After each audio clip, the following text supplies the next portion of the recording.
Hi, today we are going to dive into the life of the Love Witch. Together with her, we'll experience all the hardships of that era, from freezing dawns and dirt under your fingernails to constant suspicion, poverty, and mistrust from neighbors. She heals with herbs, listens to secret troubles, and every day balances between necessity and the danger of being accused of witchcraft. Through her eyes, we see how hard it is to survive among fear, illness, grim traditions, and superstitions, where anyone who knows just a little more than others becomes an outsider. This is not a story about magic, but about endurance, loneliness, and irony in a world where simply living to see another morning was a real miracle. But before you get comfortable, please like this video and subscribe to the channel and let me know in the comments which city you're watching from and what time it is where you are. It's always interesting to see who's joined us. Now make yourself comfortable. We're starting. You awaken in the kind of darkness that feels more like a bruise than a night. The only warmth comes from your own breath, condensing into little clouds that hang above your face before surrendering to the damp air. The straw mattress under you is more rumor than reality, flattened and stinking, with the unspoken promise of new lice by noon. Somewhere in the half dark, a rat scurries with the purposeful energy of someone who knows the true owner of this place is not you. You are not surprised. It is always cold here. Cold in your bones, cold in your little wooden hut, cold in the way people look at you when you walk down the muddy path, arms wrapped tightly around yourself. You wear the same woolen dress you wore yesterday and the day before that, a heavy, shapeless thing full of patches and history. It scratches, it stinks of smoke, and it is, like everything else, just barely good enough to keep you alive. That, in the end, is the only expectation that medieval life has for you: survival, no matter how reluctant. Your cat, a ragged old creature missing half its fur and most of its trust in people, stretches beside the dying embers in your hearth. The fire never truly lives, but you are not sure you blame it. You gather the coarse, damp wood left from last night. The wood is reluctant to burn, just as you are reluctant to rise, but both of you must. As you step outside, your breath makes a pale fog in the air. The yard is a patchwork of frozen mud and ancient, trampled manure, the fence half eaten by time and goats. The neighbor's pig watches you with an expression you might almost call pity, if pigs believed in pity. The privy is a leaning miracle of engineering, stinking to high heaven, and you briefly consider whether freezing to death would be preferable to using it one more time. But there is no choice, so you do as everyone does. You endure. Life in this medieval village is a game of endurance. Most people around you will die before they are 40, some from hunger, many from disease, all from a steady, unremarkable erosion of hope. You, however, are not quite like the others. They call you the Love Witch, sometimes with a sneer, sometimes with a superstitious nod, but always with the careful distance of those who would rather not tempt fate. Once, long ago, you simply brewed teas for headaches and childbirth. Then you helped the miller's daughter with a certain heartache, and now you are something else, a rumor, a solution, and a scapegoat all at once. You fetch a pail and walk to the stream, passing hovels so crooked they look ready to collapse under the weight of their own despair. At the well, you meet old Greta, who eyes you with suspicion and greed in equal measure. She, too, has stories. Her back is hunched by more than just age. You nod at her, because to do otherwise would only fuel tomorrow's gossip. The water is icy.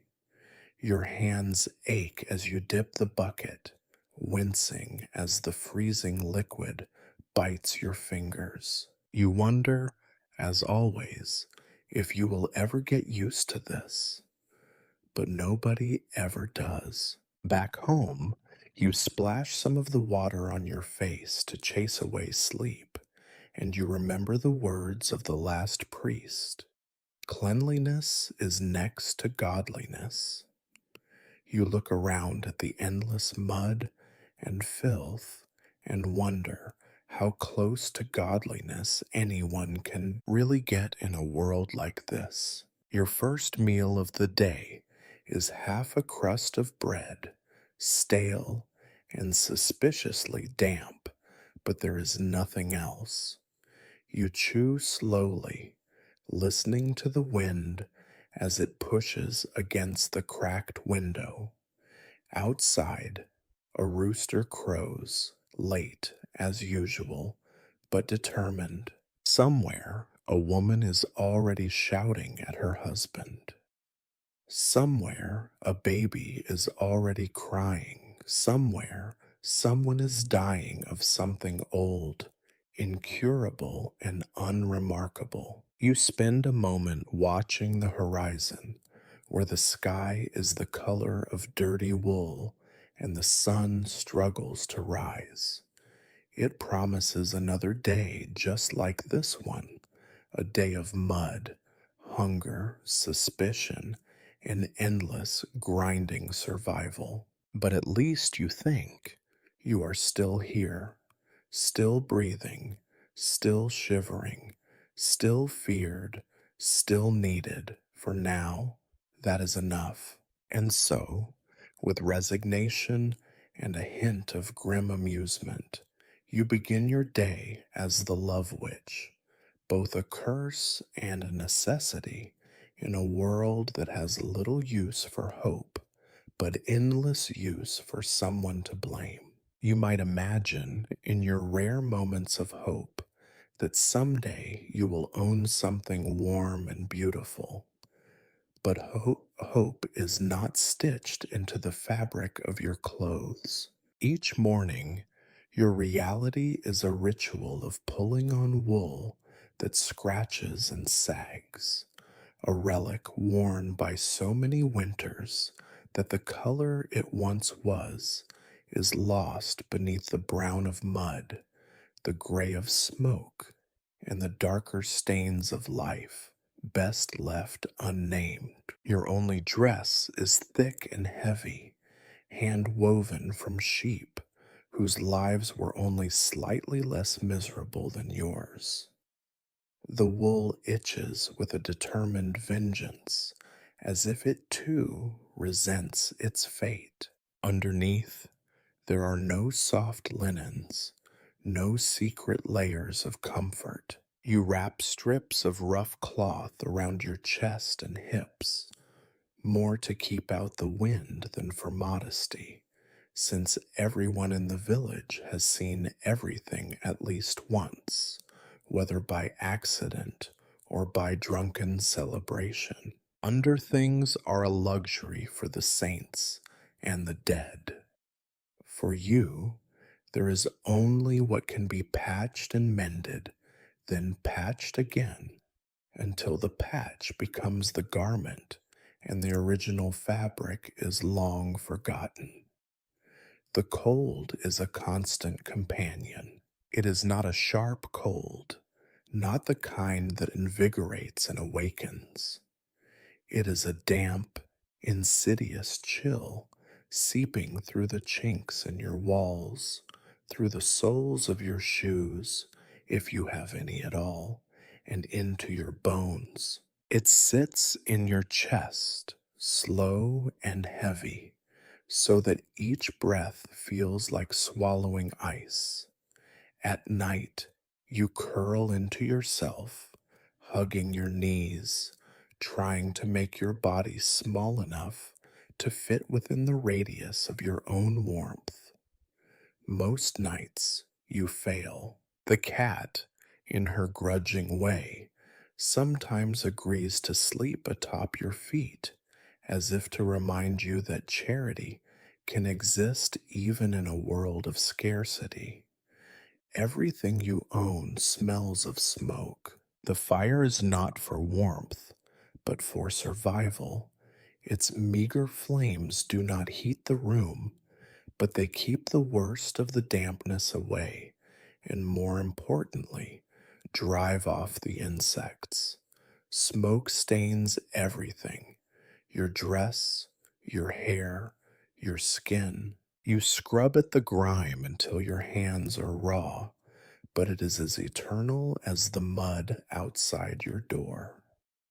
The smell becomes a part of you, a second skin, a scent you carry into the dreams of others when you sell your potions or your whispered advice. Soap is rare and precious, reserved for childbirth or death, and then only if someone can spare the fat and the lie. Most days, your hands are washed with cold water and the occasional handful of ashes. You scrape at your nails, hoping to remove the worst of the dirt, but it always returns. Filth, in the Middle Ages, is as reliable as sunrise, as familiar as hunger. Your home, if you can call it that, is a single room barely larger than a peasant's grave. The ceiling is low enough that you have learned to stoop by instinct. A single window, covered with a piece of oiled parchment, lets in a dull yellow light that makes everything look sickly and old. There is no privacy. Your chamber pot is never quite empty. Your wash basin is never quite clean, and there is never a moment when you are not aware of the bodies and lives pressing in on all sides. Even when you are alone, the noise of the village seeps through the walls.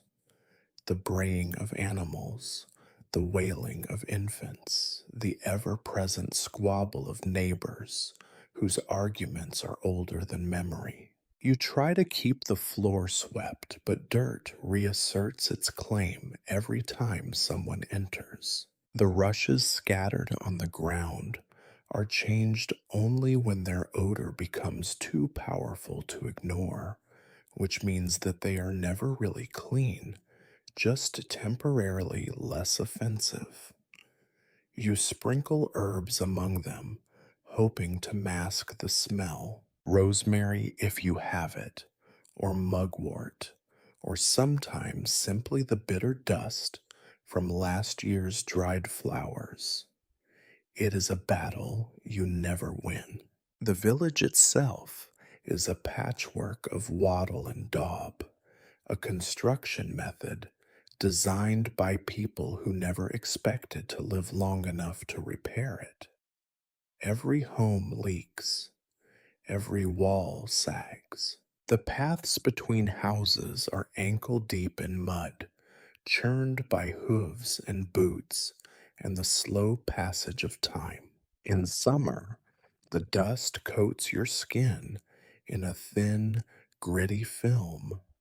In winter, your feet never truly dry, and your toes are always either numb or burning with pain. There are no mirrors in your house, only a tarnished bit of metal you sometimes use to check for lice. You suspect, with some bitterness, that you are neither beautiful nor ugly, but simply inevitable, a part of the landscape, as fixed and unremarkable as the stones in the road. You have seen the way others look at you, wary, sometimes hostile, sometimes curious, but never with the kind of gaze that suggests anything like admiration.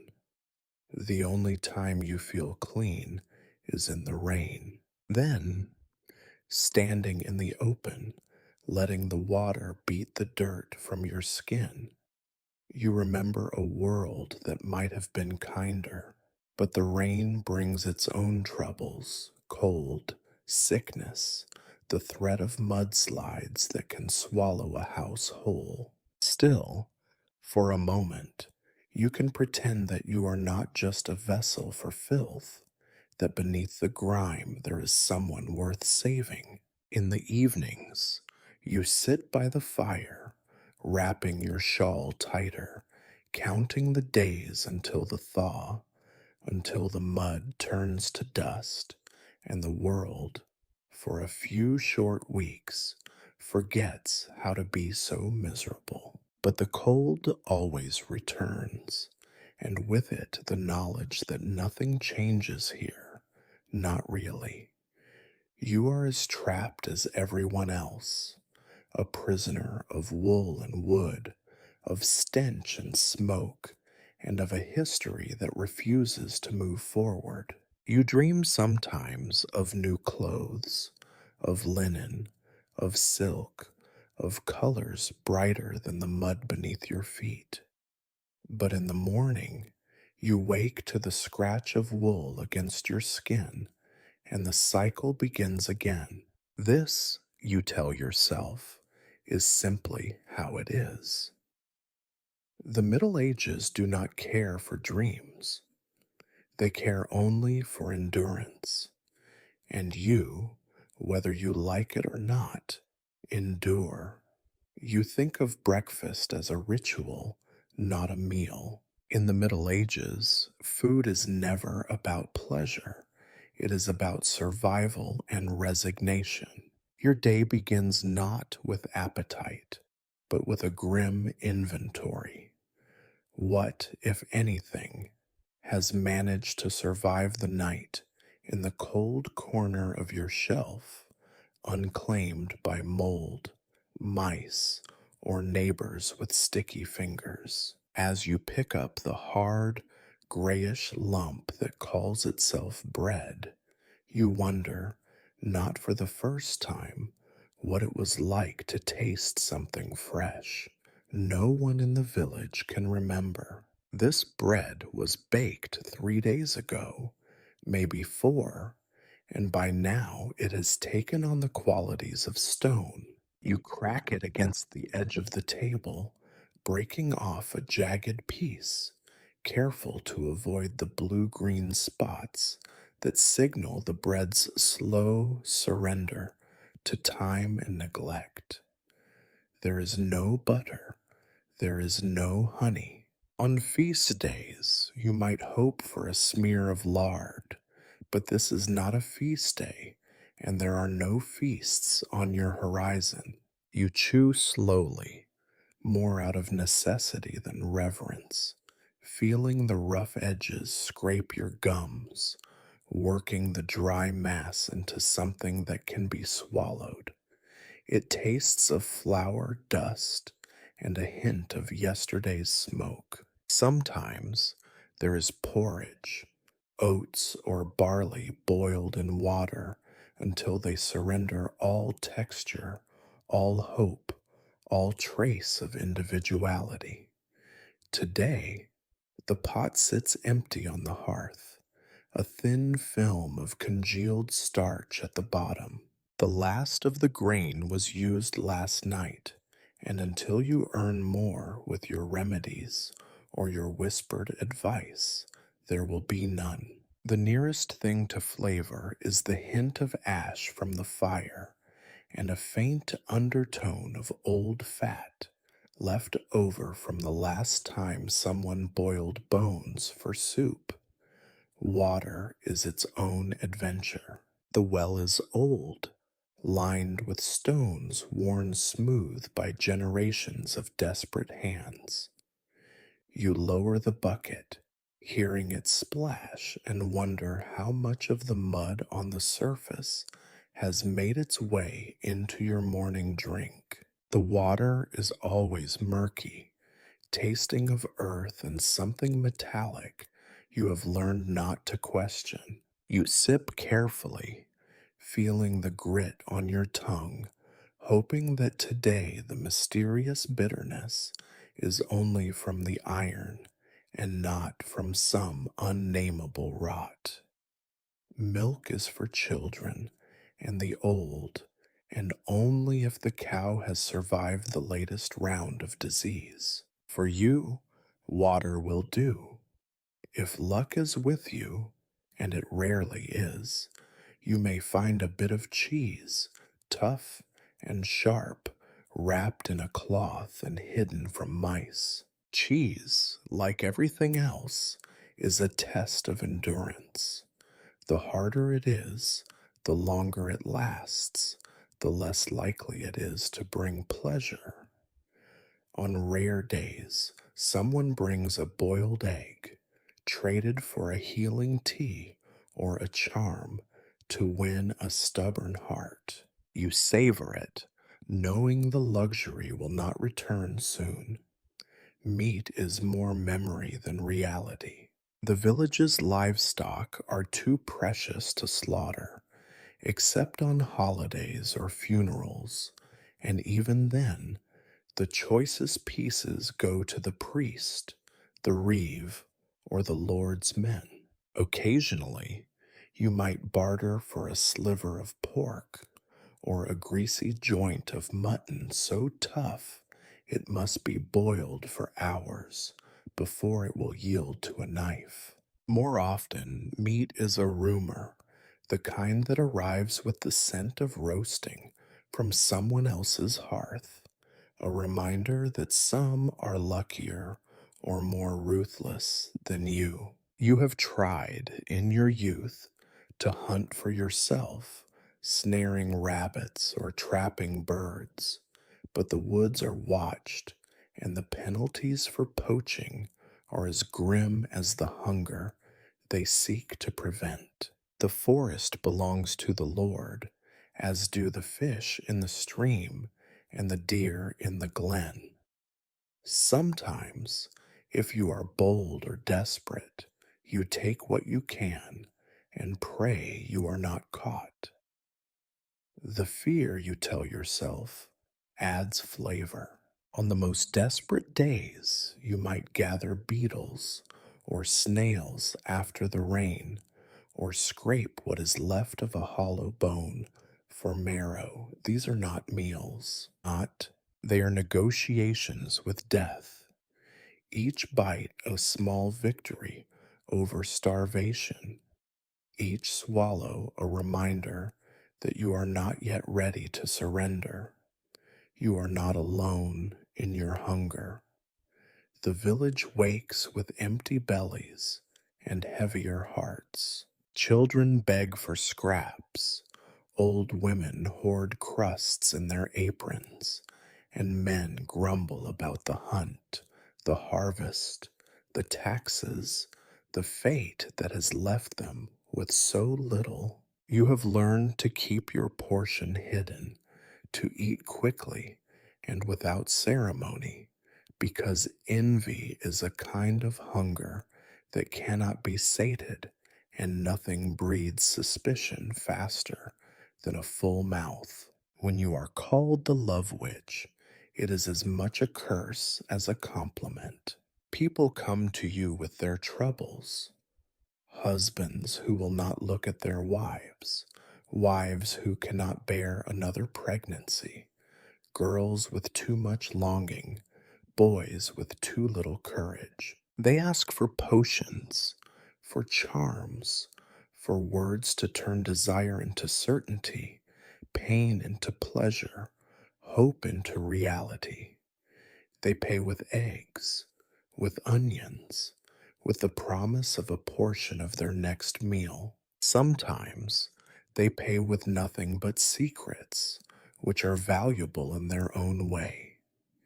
You accept what you are given because refusal is not an option, and gratitude is as scarce as meat. After breakfast, you rinse your mouth with more of the well water, spitting into the ashes by the fire. You wipe your lips with the back of your hand and feel the roughness of your skin, cracked by wind and scrubbed raw by too much soap made from too little fat.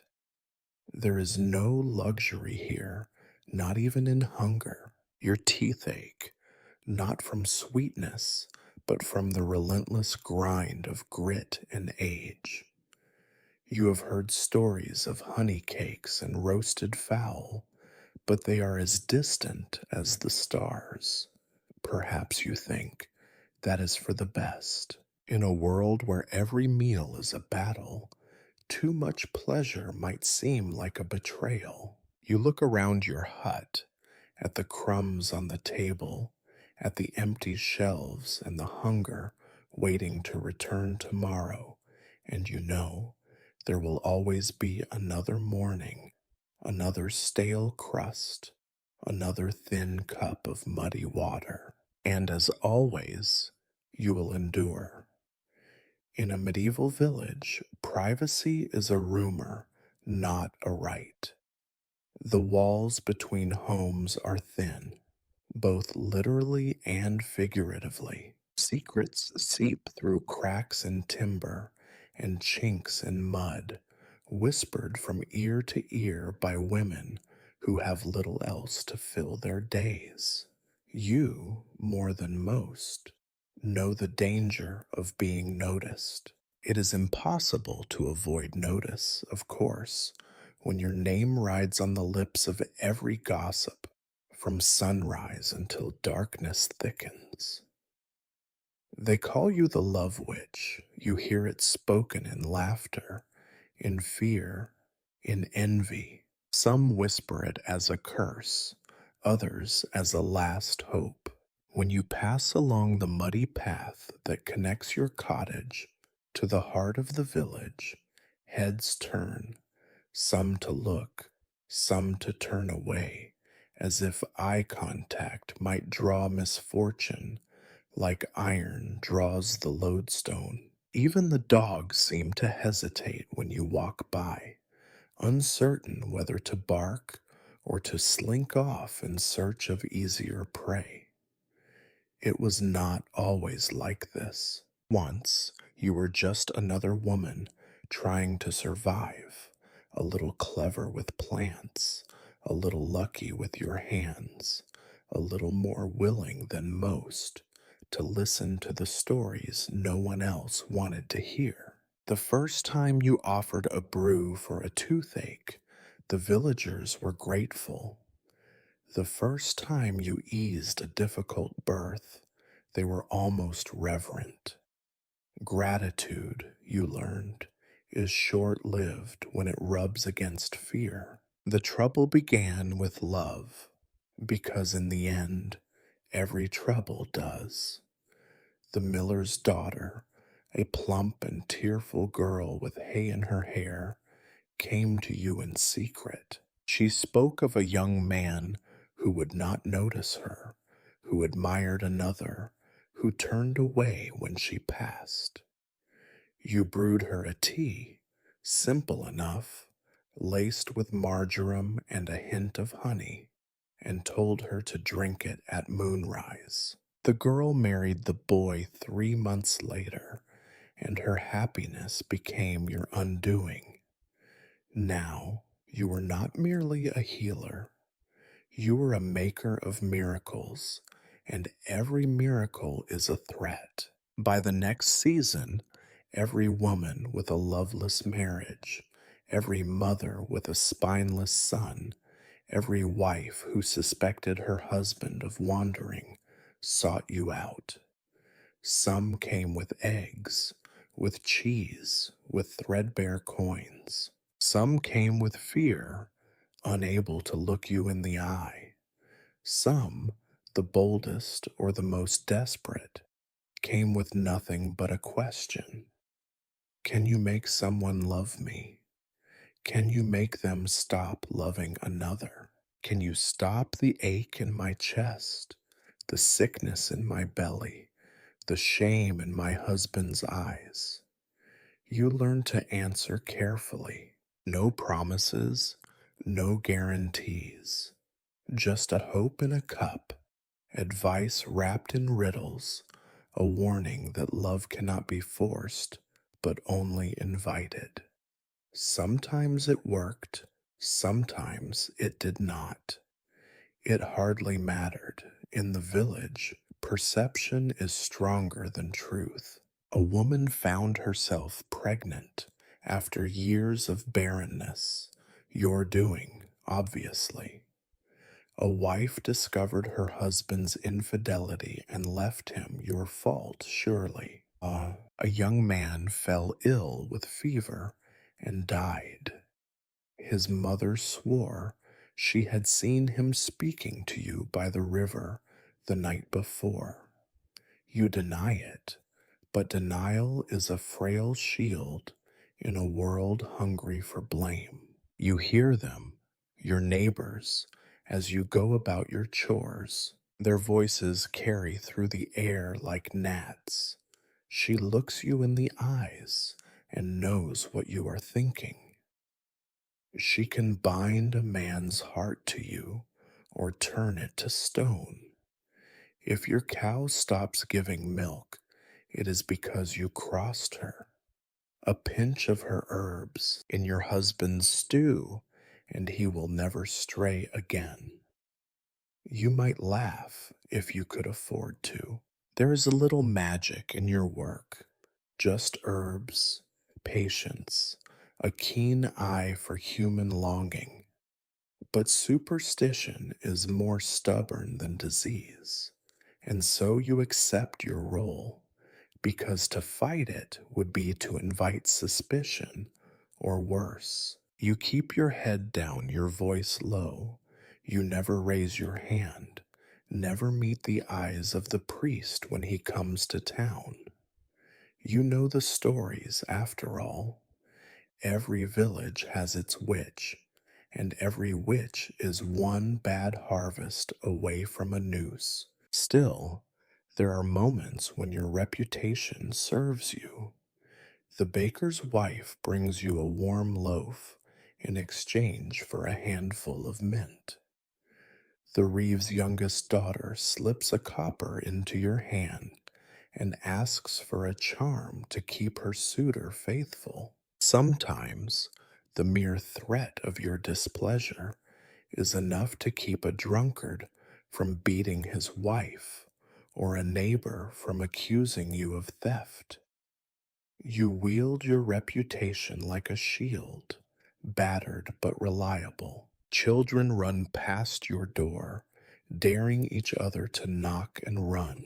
They make signs against evil when they think you are watching, but in the dead of night, you sometimes find small offerings at your doorstep: dried flowers, a painted stone, a clumsily tied bundle of straw. You keep them all tucked away in a corner of your shelf.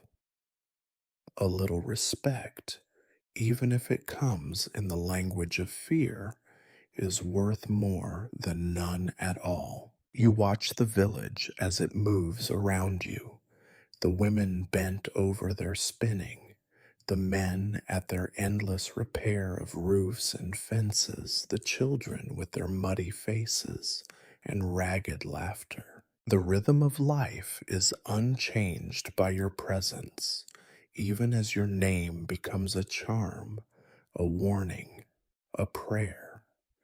The priest watches too, his eyes narrow and mouth thin.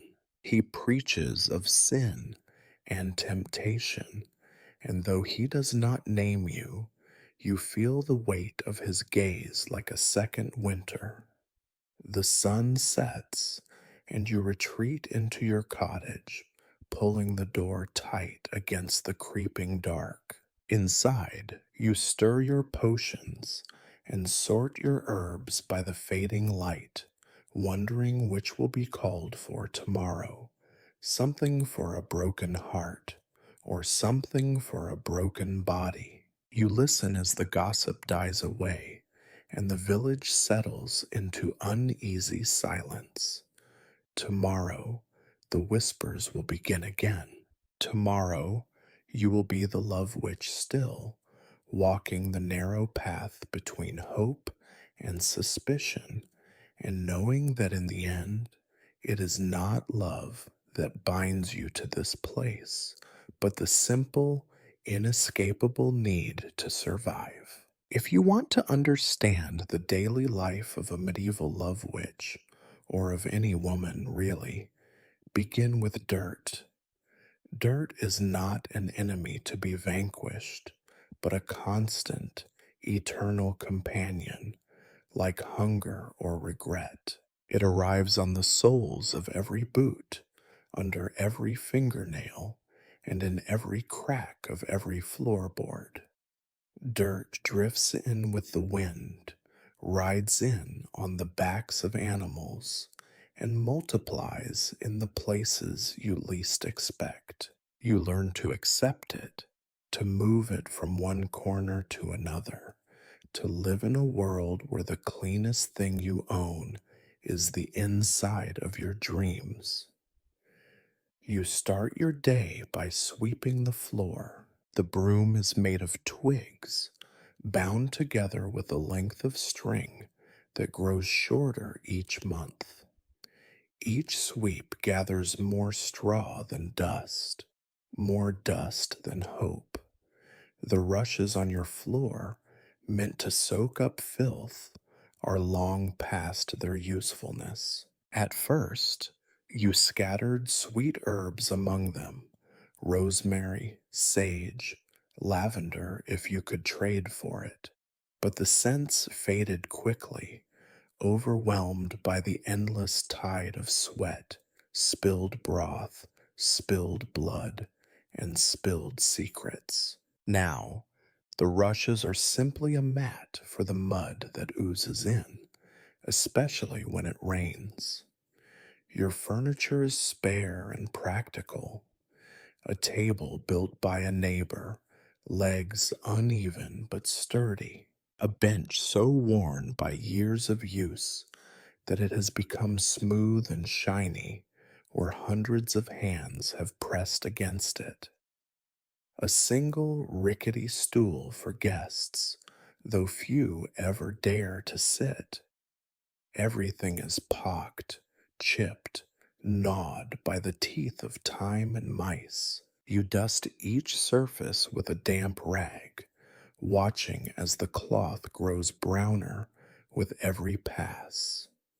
You sigh, knowing tomorrow the dust will return. In this world, all victories are temporary. The bed, your refuge at night and your burden by day, is another battlefield. The mattress is a sack of straw that flattens further with every season, hosting entire generations of insects who pay no rent. You shake out the bedding, beating it against the wall, raising clouds of chaff and flecks of something that might have once been feathers. Bedbugs scatter like memories at dawn, tiny, flat, and infinitely persistent. You chase them with vinegar, with boiling water, with the desperate hope that this time you might win. You never do. Lice are another certainty.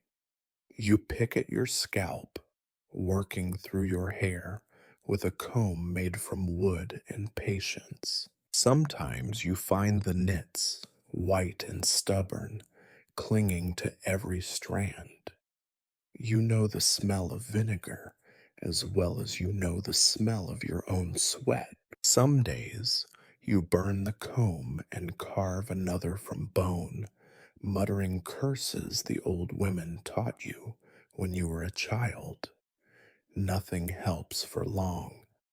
You consider, not for the first time, that in the next life you would prefer to return as a cat.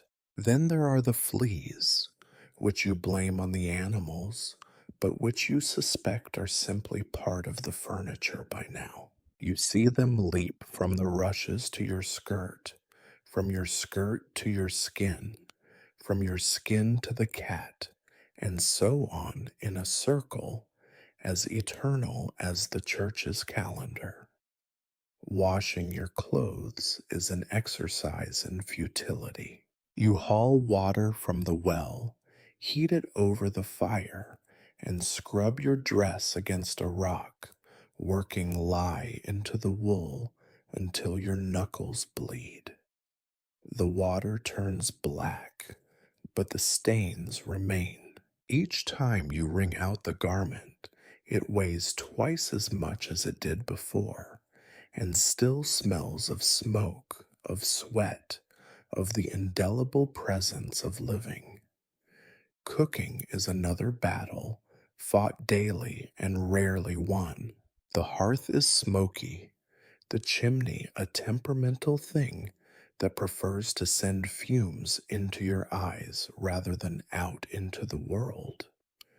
You stir whatever you have managed to scrounge, a few withered turnips, a handful of beans, yesterday's stale bread. Every so often, a neighbor brings you a chicken to pluck or a rabbit to gut, and you thank them, though you know your thanks is already spent before the meal is eaten. The pot is never truly clean, just emptied and filled again, each meal echoing the flavors of the last. Your hands are always busy and always rough, chopping, stirring, scrubbing, sewing, twisting string, braiding onions, grinding herbs. Your nails are broken and dirty, your skin chapped and cracked. You rub grease into your knuckles when you can, but mostly you ignore the pain. Pain, like dirt, is a constant. In the warmer months, you fight flies. In the cold, you fight drafts. There is never a moment when you are not fighting something. You tend the small patch of garden outside your door, pulling weeds that grow faster than anything useful. You plant garlic, onions, beans. Sometimes, if you are lucky, you find a handful of wild strawberries or a clutch of mushrooms in the woods, but you must always be careful.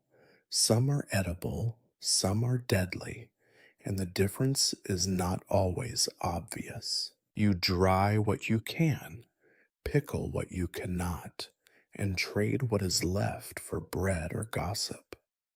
Every day, you empty the chamber pot, holding your breath against the stench, pouring the contents onto the dung heap behind the hut. You sprinkle ashes over the top to keep the worst of the flies away, but it is a losing battle. Bathing is rare, saved for holy days or emergencies, performed in a wooden tub that leaks more than it holds. You heat the water, one bucket at a time, savoring the moment when the dirt finally leaves your skin, though you know it will be back before nightfall. When the day's chores are done, you sit by the fire, staring at the flames and listening to the house settle around you. The cat curls at your feet, fleas and all. The smell of smoke and sweat fills the air. Tomorrow, you will sweep again, scrub again, Shake out the bed and chase the bugs and carry the water and empty the pot and fight the dirt that always, always wins. If you have learned anything in this life, it is that the Middle Ages are not a story of great deeds or kings and queens. They are a story of endless losing battles against dirt, against cold, against hunger, against time.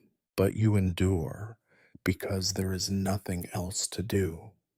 No day in the Middle Ages is truly your own. Just as the sun climbs reluctantly above the roofs and the frost melts into new mud, your first client of the day arrives. She is older than most, her back bent not only by years, but by the weight of endless disappointment. Her face is a map of wrinkles, her eyes sharp, her lips pursed in perpetual suspicion.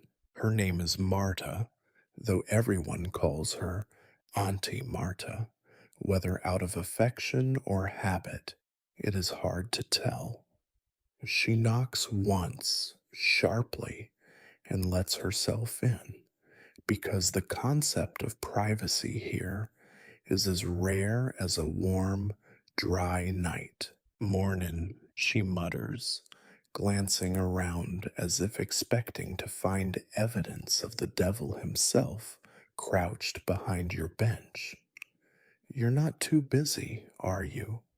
You never are, at least not in any way that matters to her. You motion for her to sit, and she lowers herself onto the rickety stool, wincing as her knees creak. Her hands are red and chapped, her nails bitten and blackened by years of scrubbing, digging, surviving. She wastes no time with pleasantries.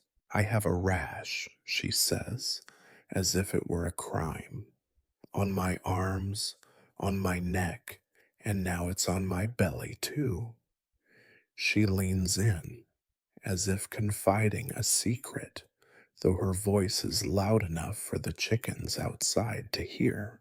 And my man, if you can call him that, has not touched me since Candlemas. Says I smell of pig's trough and scratch all night long. You nod, as you always do, listening for what is spoken, and more importantly, for what is not. In Marta's case, the rash is likely from the river water, thick with muck, and who knows what else, or perhaps from the fleas that thrive in every bed, especially those shared with husbands too drunk to notice. The part about love, though, is trickier. No herb will make a man gentle, no charm can soften years of grudges.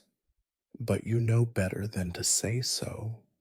She watches you, waiting for wisdom, or magic, or just something to fill the silence. Let me see, you say, and she peels back her sleeve.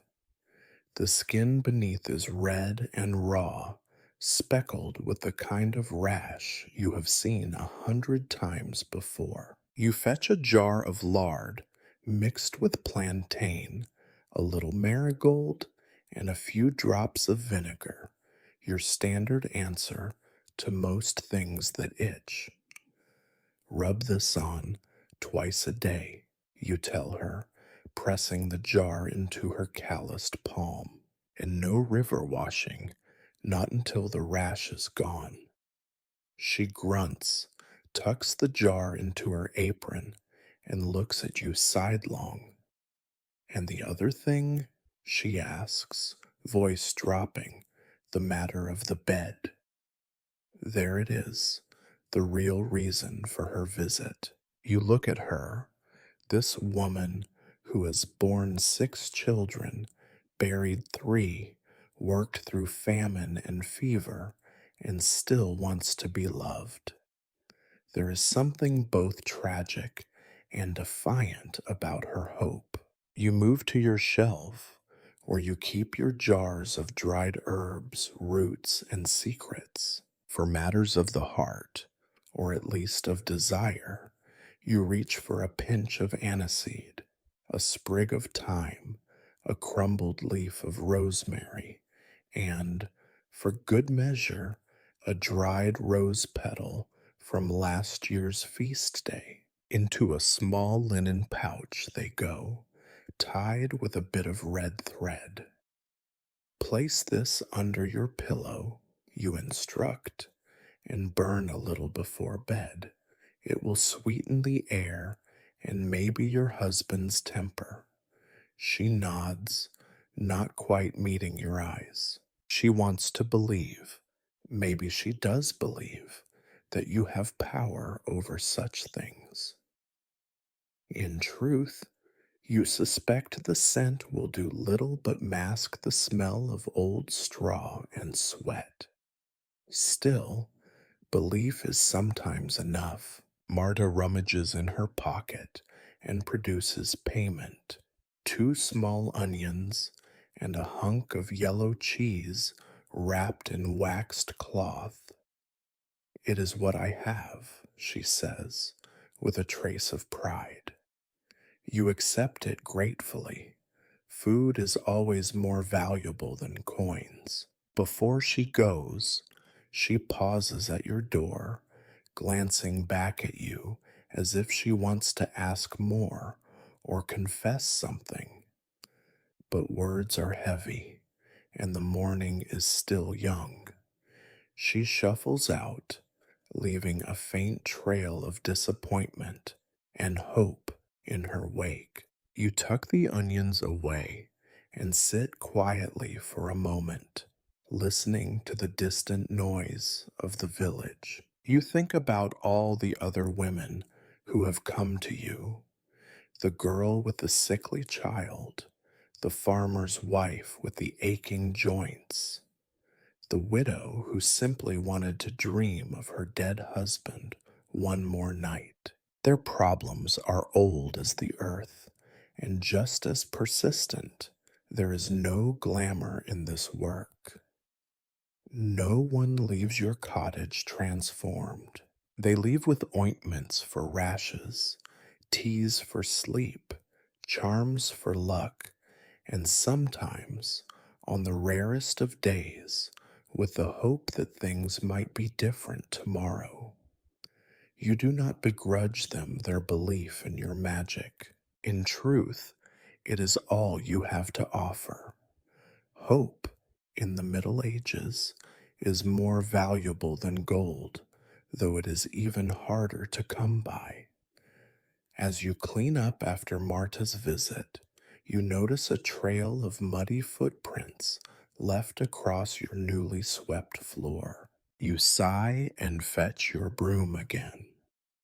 In this life, every effort is erased by the next footstep, every small victory undone by the day's ordinary disasters. There will be more visitors before nightfall. Each will bring a new worry, a new ache, a new secret. You will listen and prescribe and accept what payment they can spare, and in return you will ask nothing but the chance to endure another day. By the time the sun begins to dip, you are weary in body and in spirit. The cheese is gone, the onions set aside for tomorrow's stew, and the scent of herbs lingers in the air, mingling with smoke and sweat and something softer, almost like hope. This, you think, is the real magic, not in the charms or the potions, but in the stubborn persistence of those who refuse to give up on love, even when the world itself seems determined to teach them otherwise. If your work is rooted in the soil of the village, it is in the wild borderlands that you reap what matters most. For the love witch, The forest is both apothecary and adversary, full of secret wisdom and silent threats. It is surly, but you must go. Already the sun climbs above the trees, filtering through the branches in pale, shivering rays. You wrap your shawl tighter around your shoulders, glance back at your cottage, and step beyond the last crooked fence. Behind you, the village hums with chores and gossip, but out here, the world grows quieter and more dangerous. You carry a basket and a small knife, little defense against wolves, real or imagined. The forest is no fairy tale. It is a tangled realm of roots, shadows, and smells that shift with every footstep. Rotting leaves, cold earth, the faint tang of fox droppings. You know the plant that grow here, as you know the faces of your neighbors, though the plants are usually more forgiving. Here, under the dripping boughs and tangled undergrowth, you hunt for your treasures. Your fingers trace the outline of mugwort along the path, the silvery underside of its leaves catching the uncertain light. You kneel, muttering thanks to the spirit of the plant, as your grandmother taught you, more habit than belief. But some traditions are as persistent as lichen. You cut a handful for teas, for poultices, for those who dream troubled dreams. Next, yarrow, its white blooms stubbornly bright, even as last night's frost lingers on the grass. Yarrow for wounds, yarrow for fevers, yarrow for women who bleed too much or not at all. You collect plantain, nettle, and a little wild thyme, always careful to leave enough behind, lest the earth grow mean and refuse you next time. The work is methodical, almost meditative, and for a while, the ache in your back and the bite of cold in your toes are the only reminders of the world outside these trees. But you are not alone in this forest, and you never truly forget it. Every twig that snaps behind you makes your heart pound.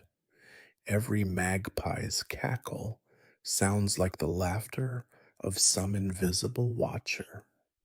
You know well enough that being a woman alone in the woods is suspicious business. You know the stories: women who vanished, women accused, women burned. Even as you gather nettles to soothe stings and bruises, you wonder if someday someone will use your own herbs as evidence against you. A group of boys runs past on the other side of the thicket, chasing after a rabbit with sticks. They see you, pause, and then vanish into the underbrush, their laughter echoing. By nightfall, you know, their mothers will have heard a new tale: the witch in the woods, collecting her potions, perhaps conjuring a curse. It is both a comfort and a curse that you are never forgotten. Sometimes you stumble on tracks, cloven hoof prints, or deep gouges in the mud, the sign of wild boar. You pray, in your fashion, that the animals will keep their distance. The Lord's gamekeepers, too, roam these woods, looking for poachers and trespassers. If you are lucky, you will not see them today.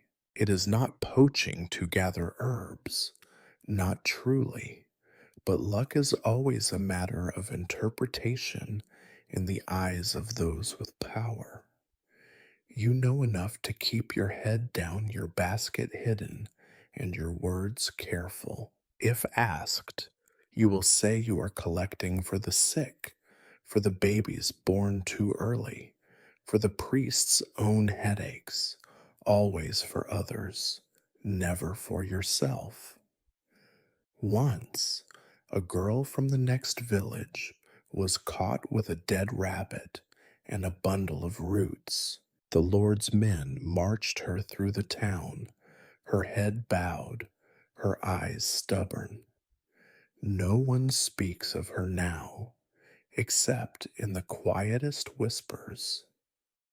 You think of her every time you kneel in the wet grass, fingers stained with green and brown. Still, there is a beauty here, an ordinary, dangerous beauty. Wild violets shy beneath the brambles. Mushrooms cluster in fairy rings, their gills pale and trembling. You remember your mother's warning: some will feed you, some will kill you, and some will do both if you are careless. You carry her voice with you as you choose only what you know, never more than you need. When your basket is half full, you pause to rest, sitting on a fallen log. Your legs ache, your hands are chilled, but you close your eyes for a moment and listen to the wind in the leaves. Out here, you are not the love witch, not the subject of rumor or the scapegoat for every misfortune. You are just a woman in the woods, tired, stubborn, alive. You think, briefly, of the stories the villagers tell about women like you, stories of shapeshifters, of poisoners, of lovers who turn to crows or wolves. You do not believe them, not exactly, but you understand why others do. When life is so uncertain, when everything can be lost in a season of bad weather or a night of fever, belief is a kind of shield or a weapon. A sudden breeze brings the scent of wood smoke from the village. You take it as your cue to return. On your way back, you spot a patch of elderflower, golden and fragrant. You gather a handful, thinking of Marta's rash and the endless list of aches that fill your days. When you re enter the village, mud caking your boots and twigs in your hair, the eyes of your neighbors follow you. Some nod, grateful for your skill with herbs. Others cross themselves, muttering. Children stare, daring each other to speak your name. The priest's house stands at the end of the lane, its door closed, its windows watching. You say nothing. You brush the dirt from your skirt, tuck your basket out of sight, and step back into your home.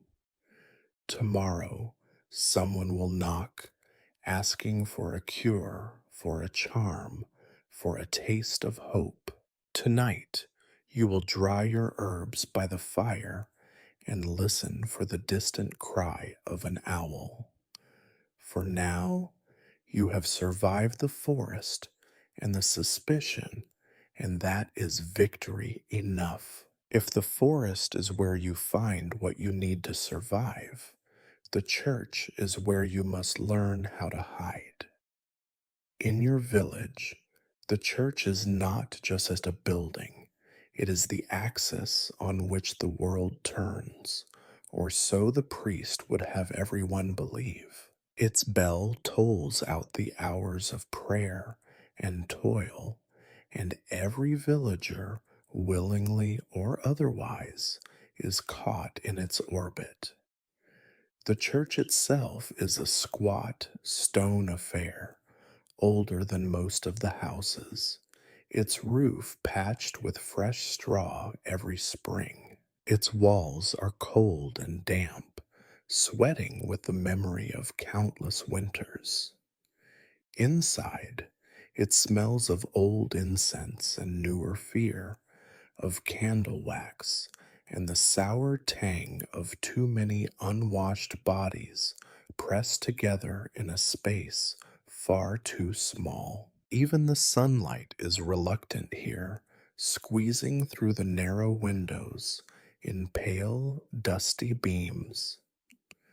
You have learned to keep to the back, to bow your head, to let the priest's gaze slip over you like water over stone. The villagers shuffle in each holy day, muttering prayers in Latin that none of them understand, glancing sidelong at you, the love witch, as if your presence might draw God's eye and find them wanting. The priest, Father Tomas, is not a cruel man, but he is not your friend. He is a thin, sharp featured figure whose voice carries across the village, even when he thinks it does not. He walks with a stiff backed certainty, his black robe trailing mud, his cross always visible, his eyes always measuring. When he preaches, it is with a passion born more of fear than love, fear of the devil, fear of sin, fear that somewhere someone is living outside his rules. He speaks of hellfire and damnation as if they are personal acquaintances. He warns against the temptations of the flesh, the deceit of false prophets, the dangers of women who know too much.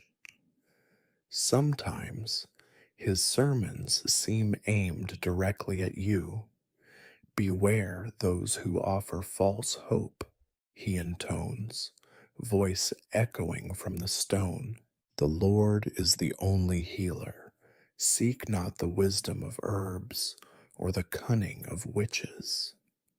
The villagers nod, some glancing at you with quick, nervous eyes, others with the smallest trace of a smirk. After all, most of them have come to you at one time or another, quietly, at night, when the fear of pain outweighs the fear of damnation.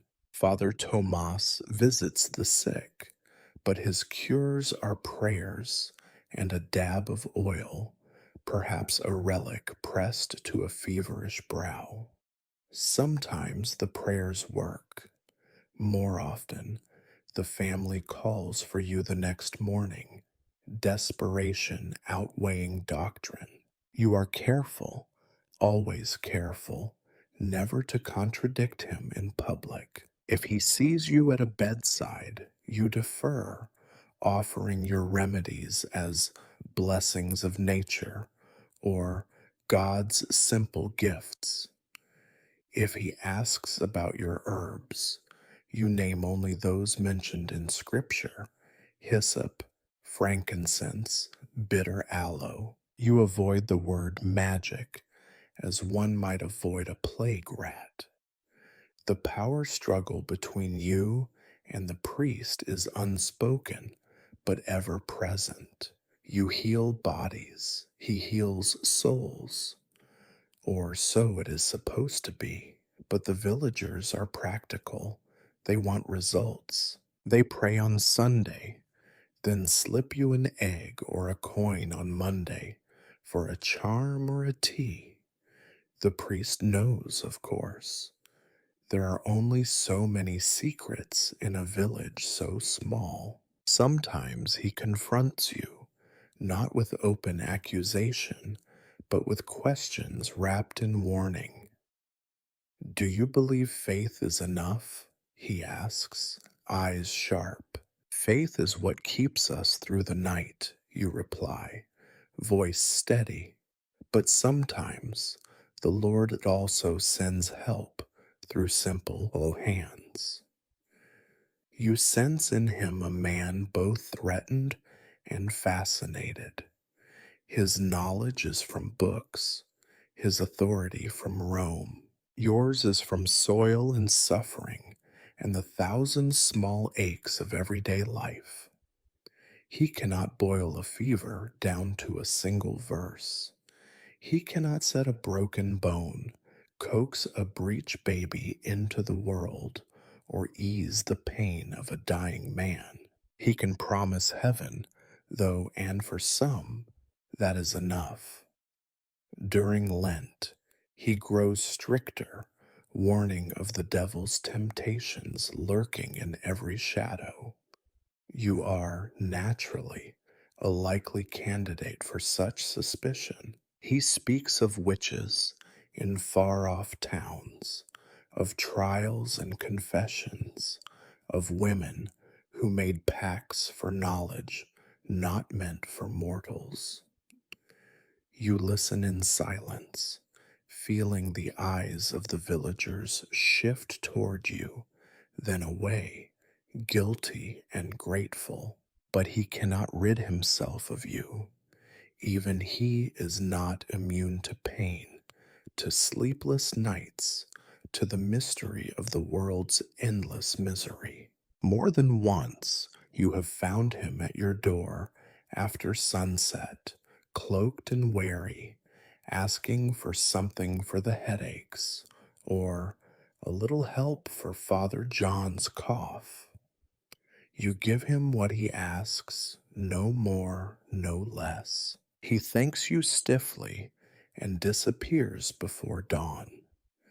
On feast days, you join the procession, candle in hand, chanting the prayers you learned as a child. You do not kneel longer than anyone else. You do not cross yourself more fervently. You are careful to remain one of the flock, never the shepherd. Still, you know that it takes only one bad harvest, one unexplained death, one moment of mass fear for the priest's suspicion to become something sharper. There are days when you wonder what would happen if you left, if you walked away from this village and found another, one where your face is unknown and your reputation unwritten. But you know, deep down, that every village has its priest, and every priest has his suspicions. The church and the witch are two sides of the same coin, minted by a world that loves certainty and fears change. You leave the church after Mass, walking slowly down the path as the bells ring out behind you. You pass the priest, who nods in your direction, neither a blessing nor a curse. The villagers follow, scattering to their chores, their secrets safe for another week. The church is not your enemy, but it is not your friend. It is a force, like weather or winter, something to be respected, endured, and survived. You return to your hut, where the herbs hang drying by the hearth, and the cat waits for you, untroubled by the battle for souls waged in the cold stone building at the heart of your world. There is an hour as the light begins to fail when you pause in your endless labor and face the problem of your own body. The world around you grows dim and shivery, the sky a muddy woolen blanket pressed down upon the village. Smoke from every hearth curls low above the rooftops, carrying the smell of boiled turnip and burnt fat. This is the hour of the medieval bath, if you can call it that, an act less of cleanliness than of stubborn defiance against filth. You know how the villagers imagine a witch, wild-haired and wild-eyed, stained with mud, anointed by the elements, immune to both the hunger and the grime that rule their own lives. The truth is rather more disappointing. You, like everyone else, reek of smoke and sweat, of kitchen grease and cold ashes. Your skin itches where your shift clings, and the weight of a day's dirt tugs at your limbs. It is time.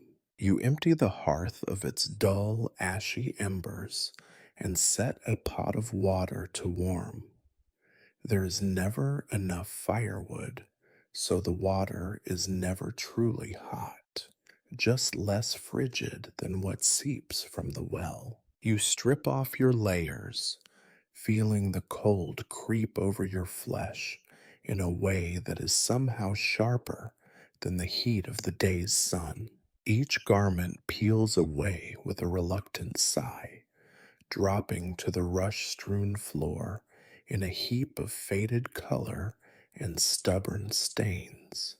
Your bath is a wooden tub, cracked and repaired, more symbolic than functional. You drag it to the hearth, pour in the steaming water, then balance the rest with buckets of cold. The resulting temperature is always a disappointment, lukewarm at best, a sharp slap at worst. The cat watches with lazy contempt from her perch on the bench, tail flicking in time with your muttered curses. Soap, if you have any, is a luxury. Yellow lumps made from animal fat and lye, gritty and foul smelling, sometimes flecked with ashes from an overzealous rendering. You save it for the worst of the grime, elbows, knees, feet. For your hair, there is a rinse of cold water mixed with vinegar and nettles, which leaves your scalp stinging and your pride even more so. You scrub in silence, wincing as the day's accumulation peels away, revealing skin both tender and familiar. There is no privacy, not really. The shutters are drawn, but the wind finds every gap. Sometimes a curious child presses a face to the knothole in your door, and you must shout until they run off, laughter echoing. Clean is a relative concept in the Middle Ages. You aim for less dirty, for no longer gritty, for less likely to itch through the night. That is the best you can hope for. You pour the used water outside, watching it soak into the same earth that stains your feet anew with every step. You dry yourself with a rough linen cloth, threadbare, patched, not quite large enough. The cold snaps at your skin, turning every drop of water into a sharp reminder that winter never truly leaves. You shiver as you dress again, feeling both lighter and more exposed. Sometimes, on feast days or when someone in the village is ill, you help prepare the communal bath. This is an event both communal and profoundly awkward. Women and children gather in a neighbor's hut, a cauldron of water bubbling over the fire, everyone stripped to the same basic humanity. The air is thick with steam, laughter, complaints, and a strange, fleeting camaraderie. You exchange news, gossip, and recipes for staving off the inevitable return of dirt. But most nights, you are alone, scrubbing at skin and soul in the fading light. After your bath, you sit by the fire, rubbing grease into your cracked hands, watching the flames gnaw at the last of the wood. You listen to the village settle, the distant clang of a pail, the bark of a dog, the whimper of a child. Night presses close, bringing with it the scent of smoke and old sweat, and the low, steady hum of life repeating itself. There is always the concern of lice and fleas, which no amount of washing can truly conquer. You run a comb through your hair, watching for the telltale nits, crushing what you find with a kind of weary satisfaction. The cat stretches and yawns, displaying her own indifference to such troubles. You envy her a little. You remember stories from the old days when bathhouses were the pride of towns, before plague, before the churchmen warned that nakedness invited sin, before poverty crept into every corner and made even water seem extravagant. Now, bathing is an act of courage and of resistance, a momentary reclamation of dignity in a world determined to grind it away. You finish the evening by tending to your feet, swollen and sore from a day spent standing, walking, working. You rub them with oil if you have it, with bacon fat if you do not. You pick at your toenails, clip away what you can, and hope that infection does not take hold. Every minor wound is a potential catastrophe, every ache a threat. Before sleep, you gather your clothes close to the fire, hoping they will dry, if not freshen. You whisper a quick thanks to the saints, to the old gods, to whoever is listening, for another day survived and another night begun. You lie down on your straw mattress, clean enough for now, and let the darkness take you. Outside, the village creaks and sighs, and smoke from your hearth mingles with the dreams of 100 souls, each clinging to their own small piece of warmth and hope. Cleanliness, you decide, is not a state, but a fleeting wish, and tomorrow the dirt will come again. If there is one thing you have learned as the love witch, it is that marriage in the Middle Ages is not the story sung by poets or painted in the manuscripts of the nobility. There are no courtly lovers, no secret letters, no moonlit serenades. In your village, love is not a miracle, but a contract, as binding and as dull as mud. You watch your neighbors, husbands and wives joined less by affection than by necessity. The village itself is a living, breathing testament to alliances and bargains struck generations before. A girl is given in marriage to the boy whose father needs an extra pair of hands at harvest. A widow is matched to a widower to keep two cottages from falling to ruin. Occasionally there is kindness or even fondness, but it is rare and spoken of in the same hushed tones as a bountiful harvest. Mornings begin with the shuffling of feet and muttered instructions. Husbands grumble out the door before dawn, swinging axes or shouldering spades, their faces creased with worry about weather, taxes, and the endless demands of the land. Wives remain behind, tending children, animals, and the slow, steady erosion of hope. Their hands are as rough as their husbands, their tempers as weathered. You see them at market, squabbling over the price of eggs or the bruises on a turnip, their affection buried deep beneath layers of routine.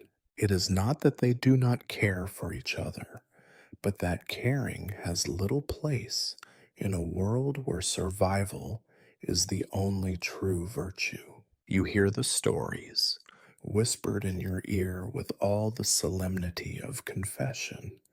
My husband, my husband comes home drunk, spends what little we have at the tavern, and expects me to smile. My wife sighs and turns her back in bed, cold as the well water, her body closed to me like a locked chest. I married for bread, not for love, but now there is neither. Desire is a hungry, restless thing, but in the village it is tamed, harnessed to the needs of the household. Children are the true measure of a marriage, the only currency that matters. A woman without sons is pitied. A man without heirs is whispered about. You have brewed more teas to encourage fertility than to inspire romance, though both are often requested with the same mix of hope and shame. Arguments are as common as rain. You hear them through thin walls and open windows. The rise and fall of voices, the crash of a pot, the abrupt silence that means one or both has stormed out. Later, you see the bruises, the swollen eyes, the careful way a woman flinches from touch. You are asked sometimes for something to calm a temper, to sweeten a tongue, to cool the fire in a husband's blood. You can offer only small magics, herbs to ease nerves, charms to inspire patience. Real peace is rare and rarely lasting. Sometimes, though, there are moments of unexpected tenderness. An old man who brings his wife the first apple of autumn polished on his sleeve. A woman who tucks an extra crust of bread into her husband's pocket, knowing the day will be long and cold. A hand held beneath the table, a glance exchanged when the children are not looking. These moments are small and fleeting, easily lost in the grind of daily life, but you notice them and you cherish them on behalf of those who cannot. Your own experience of love is less a memory than a rumor. You recall, perhaps, the flutter in your chest when a boy once smiled at you in a meadow, the clumsy promise of a future whispered beneath the stars. He is long gone now, swallowed by war, or by the fields, or simply by time. In his place are the villagers, their hopes and grievances, their tangled lives thrust into your hands. It is common, too, for men to seek comfort elsewhere.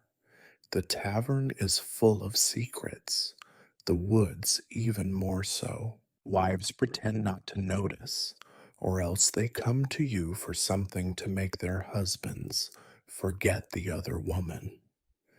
Husbands, for their part, are less subtle, sometimes demanding a potion to keep a wife faithful or to make her want me again. You know the futility of these wishes, but you mix your brews and tie your charms, because hope, even misplaced, is still the only thing that keeps most people from drowning.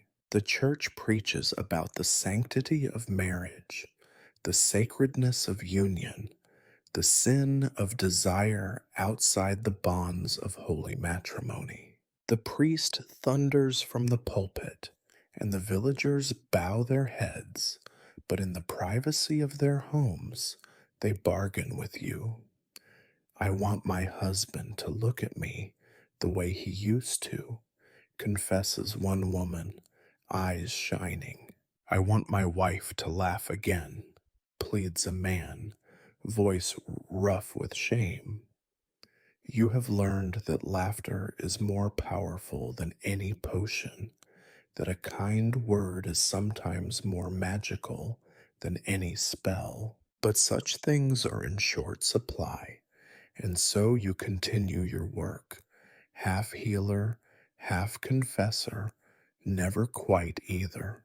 When night falls, you hear the soft cries of children, the muffled sobs of wives, the low grumble of men disappointed by fate and by each other. Love in the Middle Ages is not a fairy tale, but a duty, often thankless, often joyless, but fiercely enduring.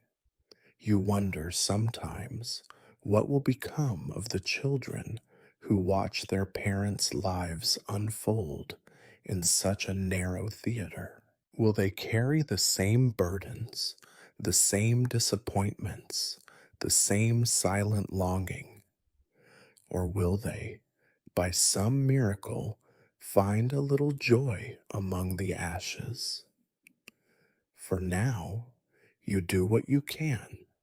A cup of tea, a word of advice, a listening ear. You are not the cure, only the witness. And sometimes that is enough. You do not think of yourself as a magician.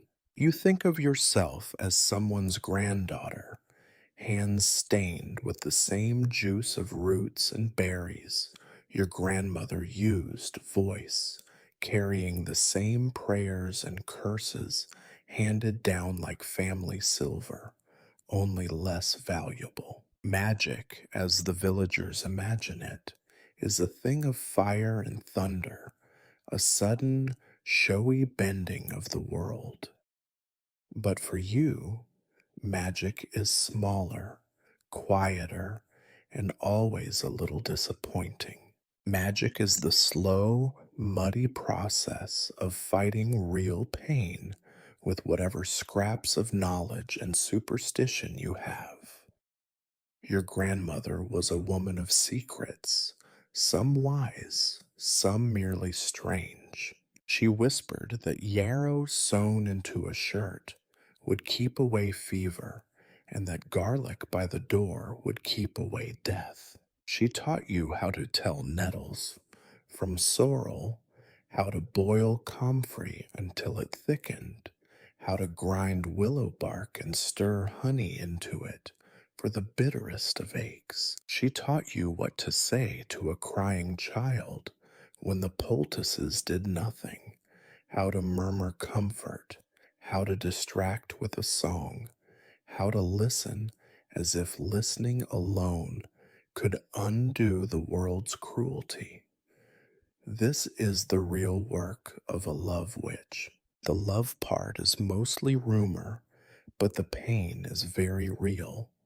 Villagers come with their cuts, their bruises, their sores, their swellings, their fevers, and their fears. Some are children with bellies swollen from hunger or worms. Some are women with joints that ache like an old door in winter. Some are men with coughs that never quite leave, no matter how many prayers or broths are consumed. Your remedies are humble and deeply practical. For a toothache, clove oil if you can get it, or simply a strip of clean linen soaked in spirits, pressed to the gum until the pain becomes a dull, throbbing memory. For headaches, willow bark, boiled long and slow, served in a cracked cup with a spoonful of honey if the bees have been generous. For fever, cool cloths, a tea of elderflower and mint, and endless patience. You know, as your grandmother did, that most fevers pass or they do not, regardless of what you do. For wounds, comfrey poultice, yarrow powder, prayers muttered over the stitches. And always, always, you tell them to keep it clean, though you know that clean is a word that means almost nothing here. You remember the dead as well as the living. Your grandmother taught you to light a candle for those gone too soon, to scatter rosemary on the floor, to hum a little tune for their journey. There is no cure for death, and everyone knows it, but there is a kind of magic in making the passing gentle, in holding a hand, in speaking a name until the last breath sighs away. The villagers want more, always more. They want you to see the future in a cracked bowl, to call the rain, to stop the rats from devouring the stores. You smile, shake your head, and tell them you have only what your grandmother had, no more, no less. If you had real power, you would conjure away the hunger, the cold, the ache that lives in every bone come November. You would find a way to stop the births that kill mothers, the coughs that kill children, the nightmares that never quite leave after the last funeral. Instead, you patch, you soothe, you wait. This is magic as defeat, as stubbornness, as an endless negotiation with suffering. You keep your tools close, a mortar and pestle stained with secrets, jars of dried leaves and mysterious powders, a rusty needle for stitches, a sharp knife for splinters. Each has its own story, and each is a relic of hundreds of small, almost invisible victories. When you work, you mutter your grandmother's charms, not because you believe, but because sometimes the rhythm of old words is the only thing that keeps your hands steady. A rhyme for tying a bandage, a chant for drawing out poison, a whisper for courage when there is nothing else left. The children are the most superstitious and the most honest. They bring you pebbles, feathers, buttons, and other tokens in exchange for a word or a blessing. Sometimes you humor them with a pinch of salt over their heads, or you draw a star on their palm with charcoal, sending them away convinced that they are protected. You know that your magic is hope, a hope they can carry away like a treasure, something to show their friends, something to clutch at night when the world feels too big and too hungry. The church frowns on your remedies, but cannot do without them. Even the priest, on his worst days, will admit that a wise woman's herb has its place. You make yourself small and careful, never offering more than you can explain, never boasting of what you can do. The last witch burned in your grandmother's time, and you carry that memory in your marrow, a warning sharper than any herb. There are nights when you sit by the fire, stirring a pot of whatever root or bone you could find, and you wonder what your own grandmother would say if she could see you now. Would she be proud? Would she warn you to keep your head down, to say less, to hide more? You think she would nod and tell you, as she always did, pain does not care for pride, only for relief. Do what you can, and let the saints sort the rest. So you do. Day after day, you offer your small magics. You are the keeper of aches, the mender of minor wounds, the last hope for those who have nowhere else to turn. Your magic is not grand, but it is stubborn. It is the only thing that endures. The sun finally sets, as if in relief, drawing a curtain of blue black shadows across the village. Night in the Middle Ages arrives without gentleness or ceremony. It comes quickly, swallowing the fields, blurring the edges of the crooked houses, pooling in every alley and hollow. Out here, night is not a time for rest or romance. It is a time for endurance and survival. Inside your hut, you fumble with a stub of tallow candle, lighting it from the last of the fire. Its flicker throws wavering shadows on the walls, making the rushes dance, making the knots in the wood look like watchful eyes. The air grows colder and heavier, thick with the smoke that never quite leaves, no matter how often you open the door. Darkness in the village is not merely the absence of light, but a presence all its own. It presses close to your walls, it seeps beneath your door, it whispers through the cracks in the floorboards. You know all the sounds it brings: the scuttle of rats, the sigh of the wind, the shifting of the cat as she settles herself in a warm spot near the embers. Each creak is a possible visitor, and not all visitors come with friendly intentions. Fear is a kind of weather at night.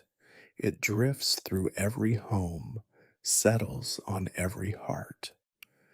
The bravest men hurry inside at sunset, bolting doors with what little strength and faith they have left. The women double check the shutters, murmur prayers, and tuck their children close. For you, the love witch, fear has its own flavor, half earned, half imposed by the imagination of others. They fear your power, but you fear what creeps in the dark just as much as they do.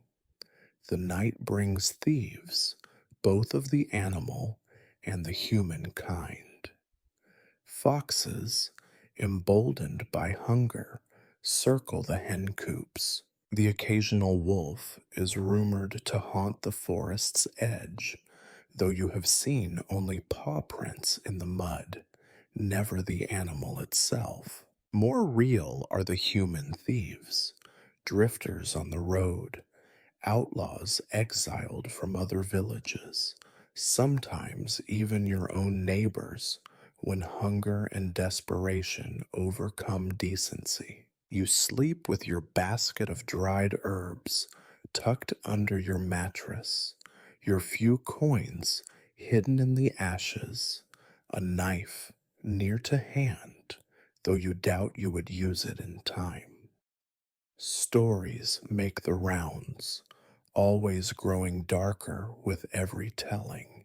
The baker's house robbed last winter, the farmer's son found with a bruise on his face and a lie on his lips, a piglet gone missing, its squeals heard in the distance, carried off by something hungry and unseen.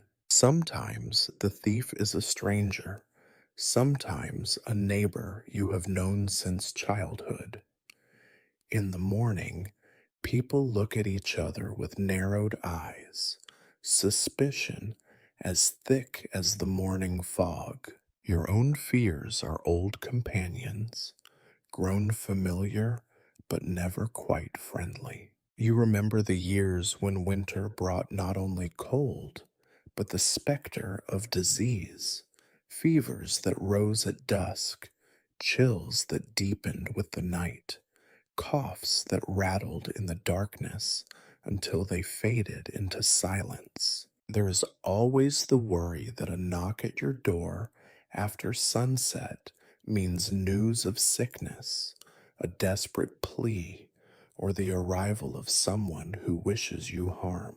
There is also the night's great unknown, what walks outside when all doors are locked and all prayers have been spoken.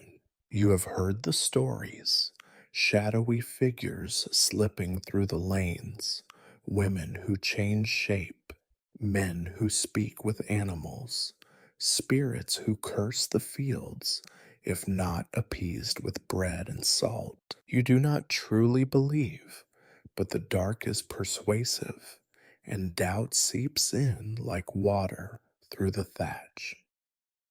When sleep finally comes, it is uneasy. Your bed is a nest of old straw, always too thin, always itching. You listen to the breathing of the cat, the hissing of the wind, the distant cry of an owl. In the cold months, frost creeps across the inside of your walls, tracing white patterns you sometimes read like omens. On the worst nights, you dream of fire and accusation, of angry faces and outstretched hands. You wake sweating, though the air bites with cold, your heart thudding against your ribs. But the night also brings a kind of strange intimacy. The whole village shrinks to a cluster of trembling lights, a collection of small, fragile hopes pressing back against the vast, indifferent dark. Sometimes someone knocks at your door, quietly, urgently, a sick child burning with fever, a woman in labor, her pain muffled by fear of waking the neighbors. You go, always, lantern in hand, fear tangled with duty.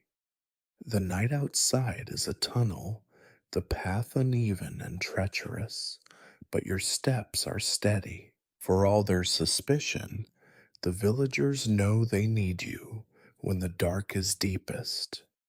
Sometimes you are called to a deathbed. The priest may come too, but he arrives with Latin and holy water. You come with willow tea, a soft word, a hand to hold. You have learned that in the dark, even the hardest men will weep. Even the proudest women will pray to any power that listens. When you return to your own bed, you lie awake, counting your breaths, measuring the night by the crackle of dying coals. You know that morning will come, bringing chores and gossip, hunger and hope. But for now, there is only the dark and the cold, the ache in your bones, and the comfort of having survived another night. You do not fear the dark less than others, but you have learned to live with it, to endure it. In the end, that is all the Middle Ages really ask of anyone. Not happiness, not victory, but endurance. And so you endure, one night at a time.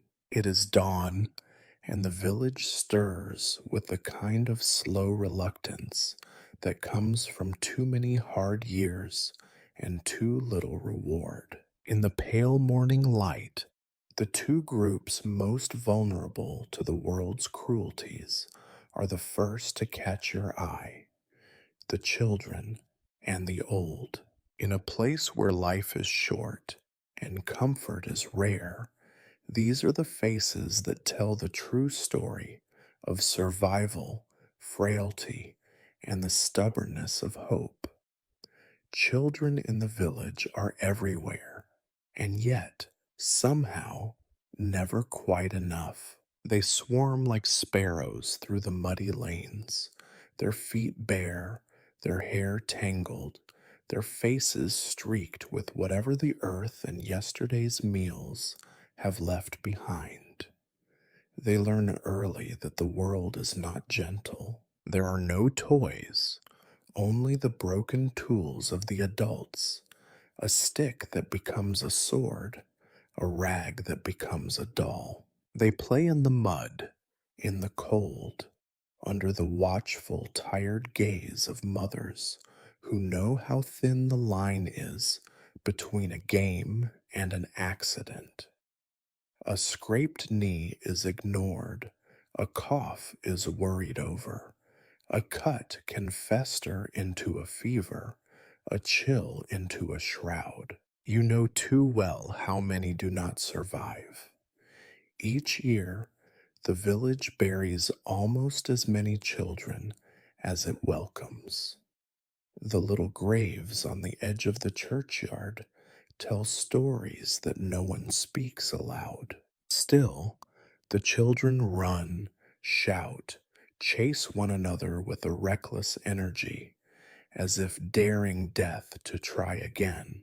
When they come to you, it is often with ailments that are as old as the fields, bellies swollen with hunger or worms, eyes red with the smoke that never quite leaves the air, skin marked by rashes, bites, and bruises. You mix their medicines with extra honey, if you have it, and sometimes send them away with a pebble or feather, a charm to help them believe in more than just endurance.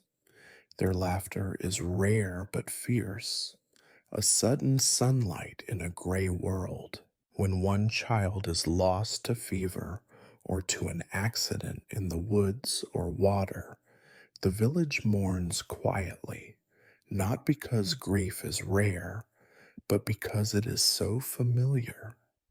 Even you, used as you are to sorrow, find it hardest when the little ones go. The elderly are fewer, and fewer with each passing year. A life past 50 is considered remarkable, almost suspect. Those who reach that age are marked by it, stooped, toothless, hands curled like old roots. Their stories are precious, but also inconvenient. They remember too much, complain too often, slow the relentless pace of daily work. Grandmothers guard babies and gossip, their fingers nimble with a needle, even as their eyes fail. Grandfathers tell tales no one quite believes, sharpen knives that are already thin as reeds, and serve as living warnings. This is what survival looks like if you are both lucky and stubborn. The old suffer from ailments that have no name but many symptoms: aching bones, joints swollen and twisted, eyes that dim with each winter. You make their teas, nettle for the joints, hawthorn for the heart, poppy when the pain is too much. You listen to their complaints, their memories, their small, sharp jokes at the expense of youth. There is wisdom in their bitterness. The young do not thank them for it. Sometimes you are asked to help with the crossing over, the final sleep. A daughter comes, red-eyed, and whispers, "Can you make it peaceful?"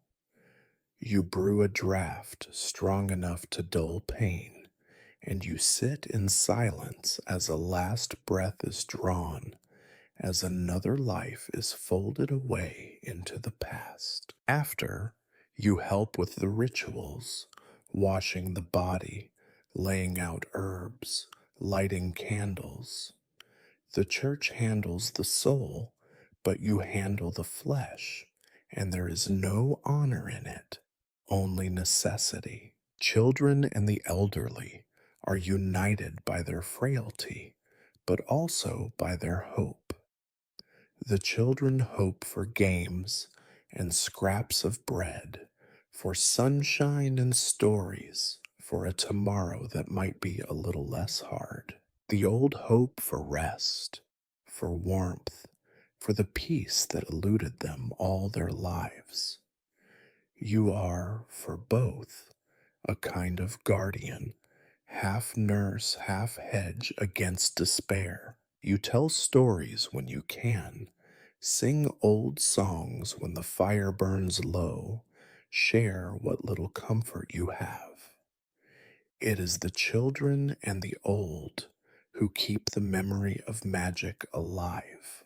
They believe in charms, in wishes, in the small miracles of everyday survival. The children watch you with wide eyes, as if you could change the weather. The old sometimes watch with suspicion, but more often with the tired recognition of someone who has seen hope, tried and found wanting, and still finds a use for it. You wonder, as you watch them, what it would be like to live in a world that values softness, that does not turn every ache into a test, every frailty into a burden. You wonder, but you do not dwell on it. There are too many bruises to tend, too many bellies to fill, too many small, stubborn hopes to keep alive for one more day. At dusk, you see a grandmother braid a little girl's hair by the fire, singing a tune older than the church itself. You see a grandfather teaching a boy to tie a knot or mend a net. You see life, brittle, battered, yet still burning, in the faces that bookend every family. Tomorrow, the village will lose someone. Tomorrow, a child will be born. You are there for both, bearing witness to the fragile chain that binds past and future, a chain forged of need, memory, and the frail, persistent magic of hope. There are bad seasons, and then there are terrible ones, and everyone in the village can sense when the balance has tipped. This is one of those years. The winter was too long, the spring too wet, the harvest too thin. Hunger gnaws at every household, and when hunger arrives, disease is never far behind. In the Middle Ages, epidemic is not an exception, but a recurring stanza in the poem of life, a dark refrain everyone dreads, but no one is ever truly surprised by. It starts quietly, a cough here, a fever there. A child shivers through the night, sweating and shivering in equal measure, and by dawn his cries are silent. The mother wails, the neighbors mutter prayers, and the priest swings his censer higher, as if more smoke could chase away death itself. Then another family falls ill, then another. Soon the whole village moves in a hush, every face drawn, every footstep careful, as if to avoid awakening the thing that has come to claim them. Poverty makes every illness crueler. There is not enough food to build strength, not enough fuel to keep rooms warm, not enough hope to keep spirits strong. You do what you can, but your stores of herbs run low quickly. Elderflower for fevers, sage for sore throats, honey for those who can afford it. You stretch what little you have, watering down teas, rationing dried roots, hoping the smell of a poultice might be enough to trick the mind, if not the body. Families barricade themselves indoors, terrified of neighbors, terrified of strangers, terrified of the invisible hand that taps at every door. You are called to help, always at night, always in whispers. The sick are hidden away, their symptoms described in euphemism. Just a chill, a little weak, needs rest. To admit more is to risk not only shame, but also abandonment. When you visit the sick, you wrap your shawl tightly, carry vinegar and rosemary to burn, and whisper every charm you know, because you need the comfort as much as your patients do. You see the signs too well: red, inflamed throats, lips cracked with fever, skin sallow and stretched. Sometimes there are swellings beneath the arms or along the jaw. Sometimes there are black spots blooming across the skin, and then you know there is nothing more you can do but pray. Death moves quickly through the young and the old, the weak and the unlucky. The healthy avoid your eyes in the lanes, afraid you might see what is coming for them. The graveyard grows crowded. The priest's voice is hoarse from reciting prayers. The bell tolls so often it becomes part of the air itself, a reminder that every moment is borrowed. You do what you can, washing the bodies, laying herbs beneath the tongue, lighting candles against the darkness. You offer soup, weak and watery, but warm. You hold the hands of the dying and the living alike, listening to their last requests, their confessions, their apologies, and their desperate bargains. Sometimes you feel the anger rising, a white, useless heat. Why are you expected to fix what God and the world refuse to fix? Why is every hope placed in your hands when you have nothing left to offer? There are whispers, always whispers. Some say you have angered the heavens. Others say you could end the epidemic if only you wished. If a child recovers, you are credited. If a father dies, you are blamed. You move through the village with your eyes lowered, wary of stones as much as questions. In the worst weeks, even the strong fall ill. The blacksmith, who never missed a day's work, lies motionless in his bed.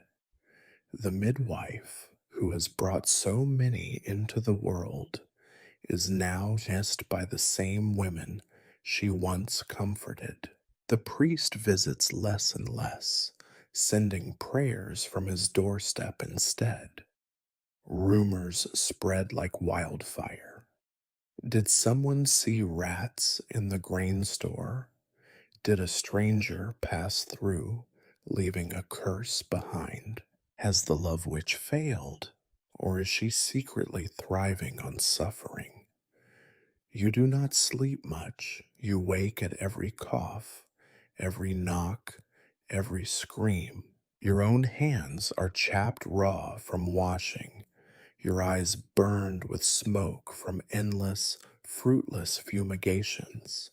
Still, you cannot stop. Every small mercy feels like a miracle. A child who opens his eyes after 3 days of fever, an old man who sits up and asks for broth, a woman whose cough finally softens and fades. But for every victory, there are 3 losses. The graves are shallow and hurried, dug by men too weak to do the job well. The earth is always wet, always heavy, as if reluctant to accept any more bodies. As the epidemic drags on, hope grows as thin as your supplies. Children are kept indoors, laughter becomes rare, and the village feels haunted, its houses full of ghosts, and its fields strangely quiet. Eventually, as always, the sickness burns itself out, not because of anything you have done, not because of any prayer, but simply because there are fewer to infect and more who have survived by luck or by stubbornness. In the aftermath, the survivors move through the world more slowly, their faces shadowed with fresh losses. You walk the lanes, gathering what little you can. Flowers from the few who are grateful, a loaf of bread from those who wish to thank you, a turned shoulder from those who will never forgive you for failing to stop the inevitable. The epidemic leaves the village poorer, sadder, quieter. It leaves you with new scars, some on your hands, some inside your heart. Yet, in some small way, it also leaves a little more hope. Those who survive have proven, once again, that they can endure almost anything, if only by holding on to each other and to the promise that next year, perhaps, will be better. You bury your own sorrow and exhaustion as best you can. You wash your hands again, whisper another prayer, and begin once more to wait for whatever suffering the world will bring you next. If the village is the body of your world, then the manor is its fist, sometimes closed in command, sometimes open in hunger. The local gentry live a life both impossibly close and impossibly distant from your own. Their stone house squats on the hill, watching the fields with the silent arrogance of those who have never missed a meal. Its walls are thick, its roof recently repaired, its windows glassed, a luxury you have only glimpsed from the muddy path below. You rarely see the Lord himself, except on holy days, or when some new trouble demands a performance of power. He is not a monster, not in the fairy tale sense, but he is something far worse. He is bored, and he is entitled. His face is florid and round, the result of regular roast meats and wines you will never taste. His hands are soft, but quick to slap a servant or point out a failing. His wife, the lady, is another creature altogether, tall and thin as a reed, always wrapped in layers of fabric, as if warding off not just the chill, but the world itself. Her eyes are sharp, measuring, forever calculating whether you are useful or troublesome. Their children, if you can call them that, are pale, well fed, and restless, prone to cruel jokes and fleeting fascinations. They sometimes ride through the village on their ponies, scattering chickens and children, tossing coins and insults in equal measure. For them, the village is a backdrop, a kind of living theater where the peasants exist to be pitied, studied, or ignored according to the mood of the day. The manor itself is a world of rules and rituals, each one designed to remind you of your place. If you are summoned, you go quickly and carefully, bowing your head, cleaning your hands, making sure there is no visible mud on your dress, an impossible task in all but the driest weather. The servants are everywhere, thin and nervous, quick to remind you of the right door, the right posture, the right way to address those who matter. Your skills are occasionally required at the manor, though never spoken of openly.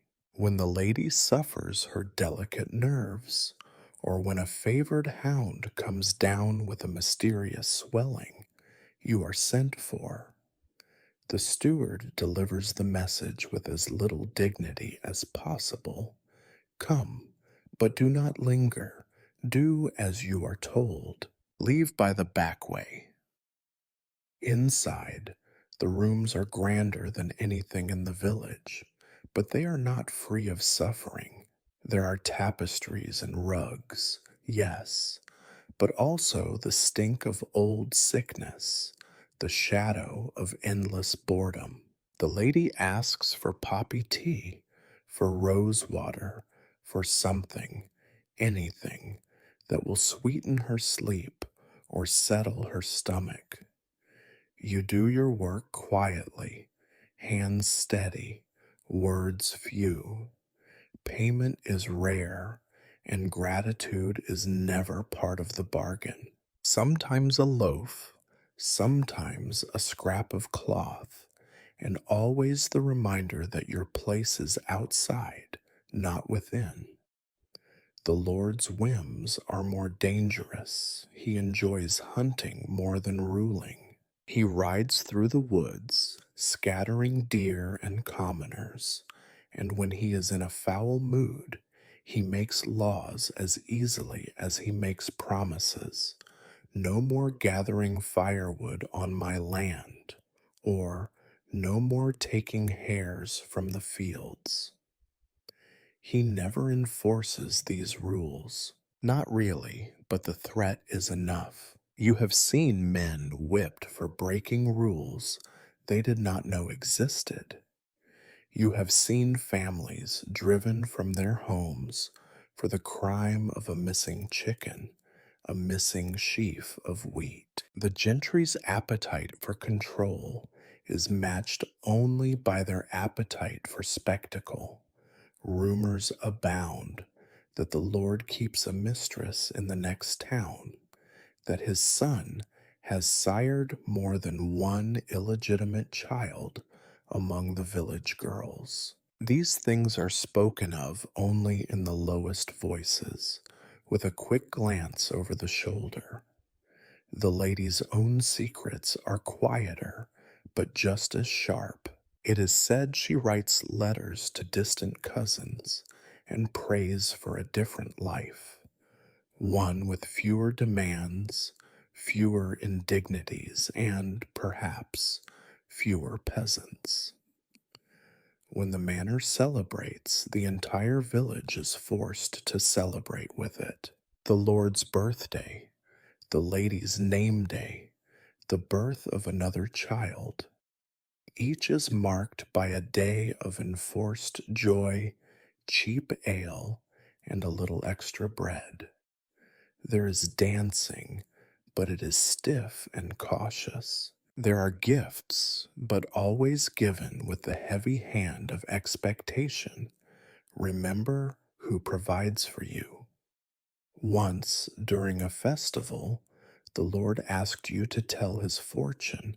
You drew lines on his palm, murmured the same old phrases your grandmother taught you: long life, many children, prosperity in the coming season. He laughed and called you a clever thing, and the next day the reeve warned you to watch your tongue for a while. The manner is not all cruelty, but its kindness is rare and costly. If the Lord is in a good mood, you might receive a little flour after a harsh winter, or a blanket for the coldest of the old women. If not, he might raise the rent, demand more hens, more eggs, more labor. When the Lord falls ill, and he always does, despite his fine house and clean linens, the village holds its breath. If he recovers, life continues as before.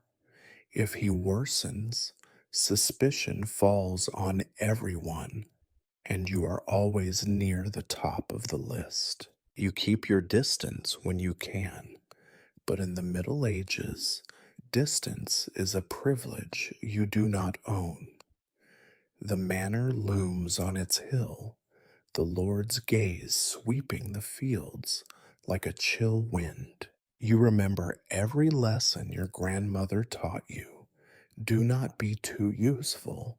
Do not be too clever. Smile and keep your head down.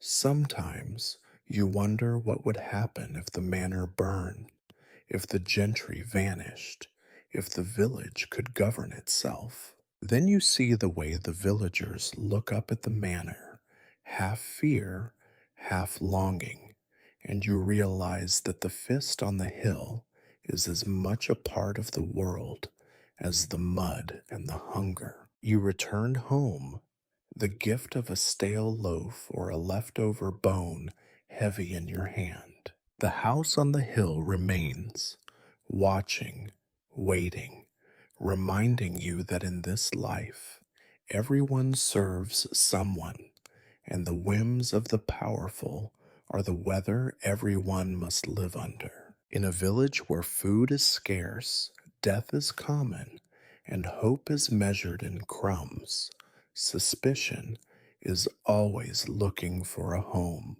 All it takes is a bad harvest, a dying cow, or a child's cough that will not break for the old, dark wheels of judgment to start turning. And always, the wheel's favorite spokes are women who are different, clever, useful, or simply unlucky enough to be standing in the wrong place when trouble begins. You have learned over the years to walk carefully, to keep your voice soft, your answers shorter than your thoughts, your opinions to yourself. Still, there are days when caution is not enough. It starts with a rumor, as these things always do. Maybe the baker's new wife finds a shadow in her milk, or the Reeves boy breaks his arm after a fall in the barn. Maybe a batch of beer goes sour, or the piglets die before market. The villagers' eyes turn toward your hut, and you feel their fear sharpen into something harder, something seeking a name and a face to blame. One evening, you return from gathering herbs to find a group of men at your door. The reeve, the miller, the blacksmith, even the priest trailing behind, trying to look both authoritative and merciful. Their faces are tight, their postures stiff, with the kind of righteousness that feeds on hunger and anxiety. You know the drill before a word is spoken. You have watched it played out before on others. You have whispered comfort to children whose mothers never returned. Still, the cold in your belly is real. Come with us, the reeve says, his voice heavy with false kindness. There are some things we must discuss. They lead you to the church, where the air is thick with incense and dread. The benches are filled with villagers, their faces half hidden in the gloom. Some will not meet your gaze. Others stare at you as if trying to memorize your features for future stories. The priest stands by the altar, hands folded, eyes narrowed. We have heard, he begins, that certain unnatural things have occurred, that some among us may have brought misfortune or else failed to prevent it. We are called to seek the truth for the good of all. The questions begin as ritualized as any mass. Have you been seen in the woods at night? Yes, gathering herbs. Did you speak harshly to the baker's wife? No harsher than she to me. Have you ever cursed a neighbor? Not aloud. Did you give the blacksmith's daughter a charm for her fever? Yes, a simple bag of lavender and thyme. Do you believe in God as much as any of you? They want confessions, but not the truth. The game is not to discover what has happened, but to create a story the village can live with. You keep your head low, your answers even, your voice free of anger. You know it is useless to protest too much. Innocence is not proof, only fuel for further accusation. Sometimes the questions grow crueler. Why did the fever take the miller's son, but not your neighbor's? Why do you have more herbs than the rest? Why do people come to you at night in secret? You answer as best you can, your heart pounding in your ears. You say you are just a healer, just a woman doing what she can. You do not mention the loneliness, the hunger, the ache of carrying so many secrets. In the corner, you spot Marta, the old woman you helped with her rash. Her eyes dart away from yours. You do not blame her. In the face of fear, friendship is as fragile as dried grass.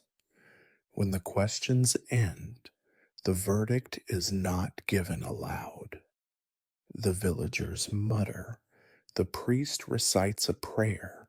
The reeve glances at the others. This time, he says at last, there is no proof, but be warned, the village is watching. You are sent home under guard, your basket still full, your pride in tatters.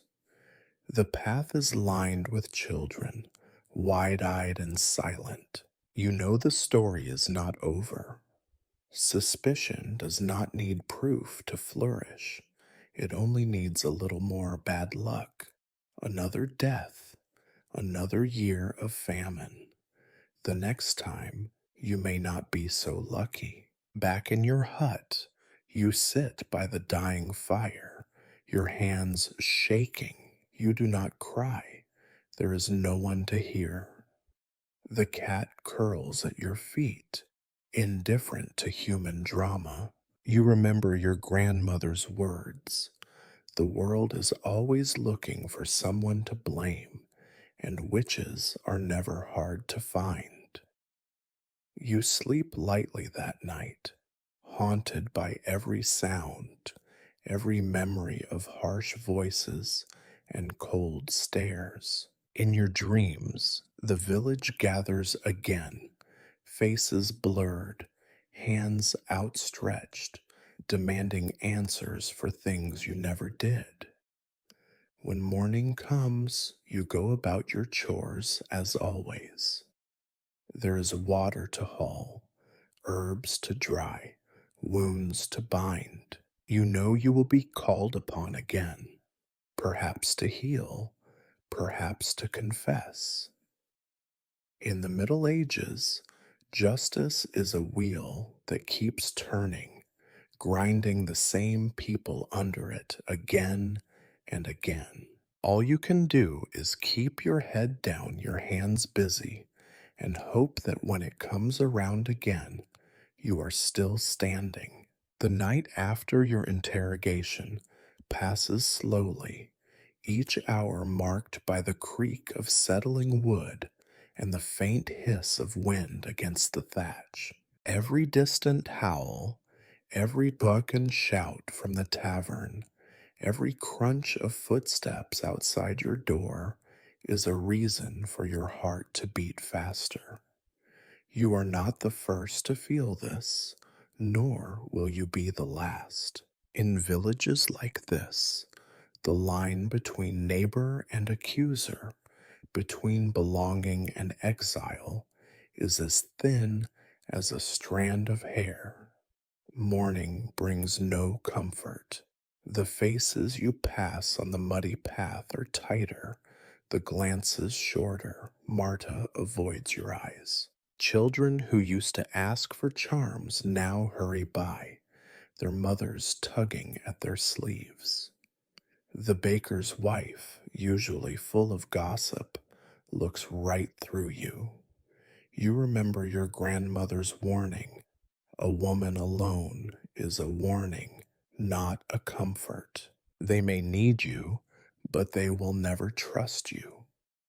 In the past, these suspicions would fade, washed away by time and the village's need for healing, for luck, for hope. But now, after a year of hunger and loss, fear clings to the village like mildew. You feel it every time you step outside, and the weight of being watched is almost physical. So you must decide: should you stay and hope suspicion passes once more, or slip away before the wheel of judgment comes round again? You weigh your choices as you go through the day's chores. Escape is not so simple as walking away. The world beyond the village is no kinder. The next town is 2 days' walk through cold woods and muddy lanes, and in every face there will be new, and thus just as quick to doubt, just as likely to blame.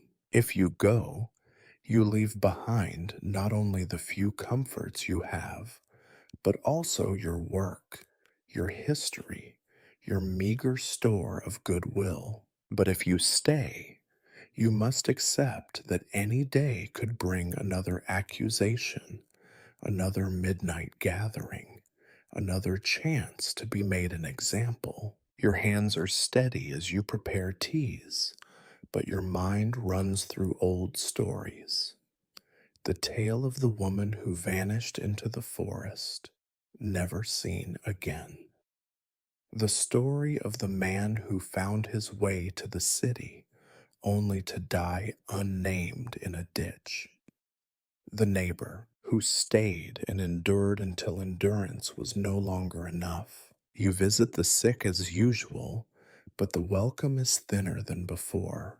Some still thank you, quietly, with eyes darting to the door.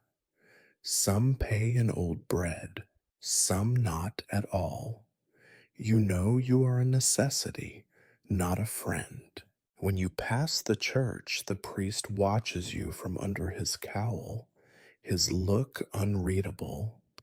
There is no accusation, but no comfort either.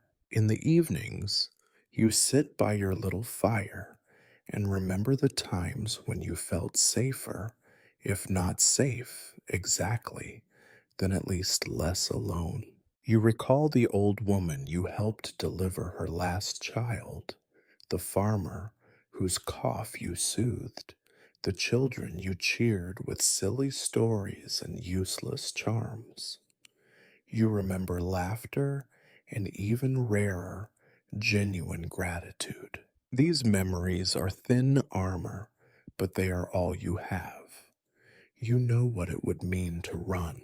You pack a small sack with what little you can carry: dried roots and berries, your grandmother's comb, a piece of soap, a strip of linen for bandages, your last hidden coin. The cat watches, flicking her tail, as if debating whether to come along or stay behind in the only home she has ever known.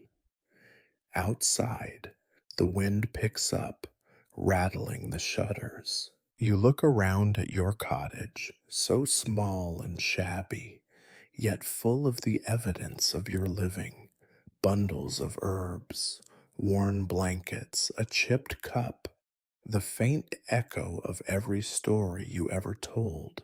You think of slipping away in the night, leaving behind only rumors and regrets.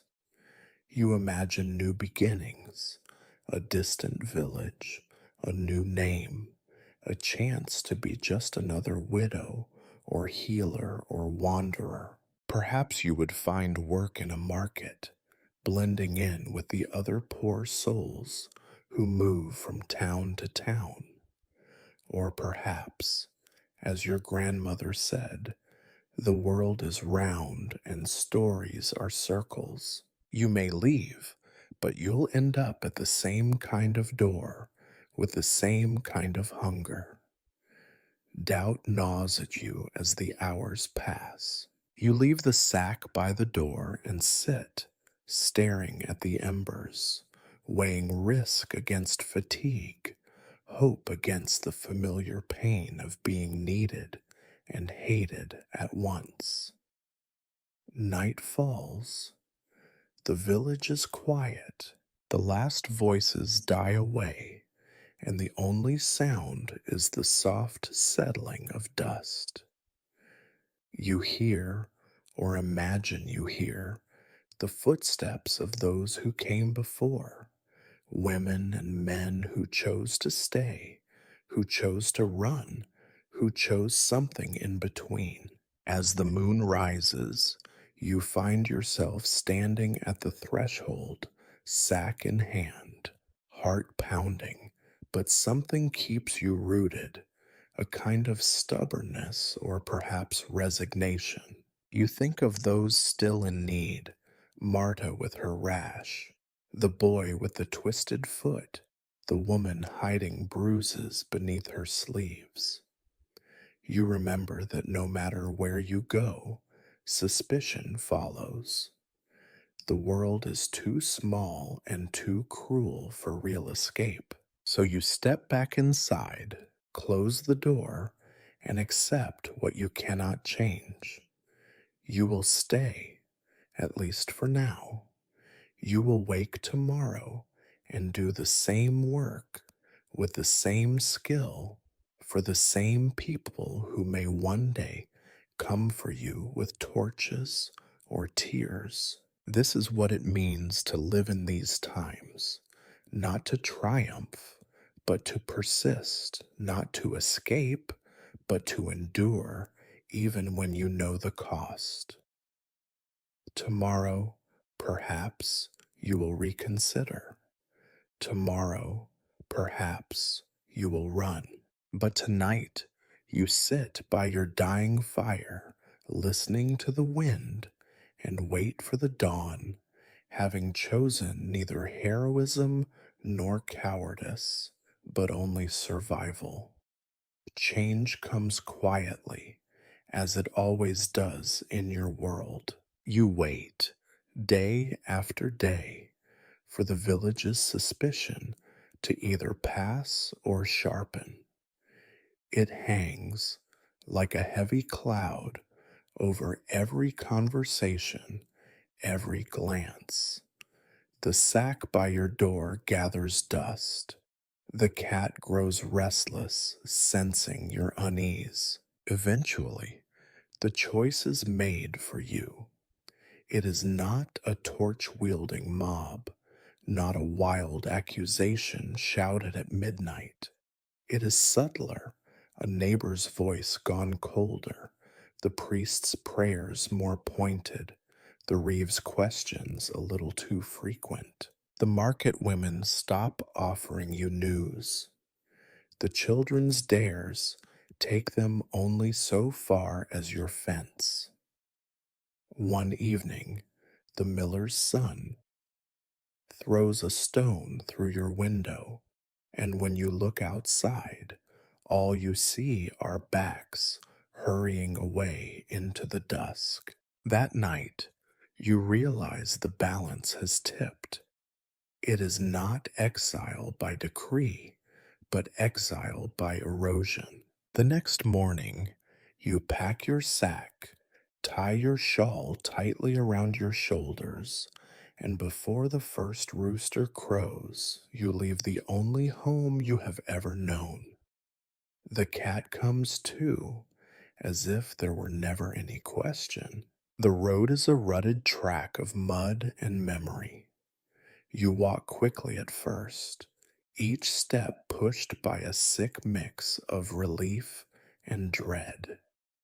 Behind you, The village remains, a few sad plumes of smoke, a clutch of shadows, the place that shaped you and spat you out. Ahead lies a world you know only through rumor and warning. You travel from village to village, always on the edge of things. You learn that suspicion is as portable as your grandmother's comb, and hospitality is as thin as gruel. In every new place, you are an outsider, a stranger. Some villages are harder than others.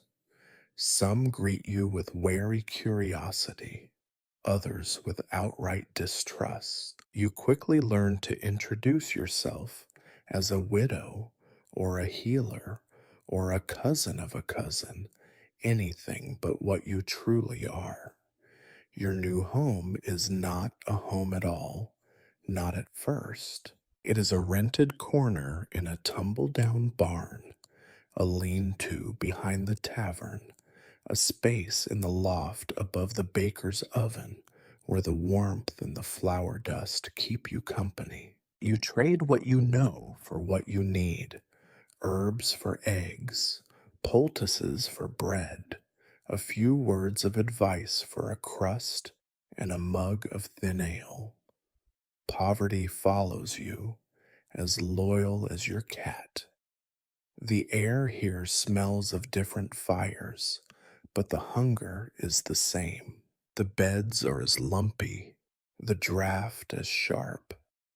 Every town, every hamlet is a copy of the one you left behind. Muddy, cramped, full of the same aches and fears. The old women still grumble, the children still run wild, the men still vanish into the fields at dawn and return home bone tired and disappointed. You watch from your new perch as life unfolds. You are cautious at first, slow to trust, slower to speak of what you can do. You know now that even the smallest kindness can be twisted, that gratitude is fickle, and that every secret is a potential weapon. But the work calls to you, a child with a hacking cough, a girl who cannot sleep, a young wife whose belly is slow to swell. Soon, the first hesitant knock sounds on your door, and you find yourself once again missing teas by candlelight, offering the same small comforts in a world with too little comfort to go around. This village is smaller, more superstitious, and even poorer than the last. The houses lean harder into the wind. The church is a squat, ugly thing with a bell that sounds more like a warning than a welcome. The priest is younger, sharper, and even more afraid of what he does not understand. He preaches harder, his eyes tracking your every move when you attend Mass.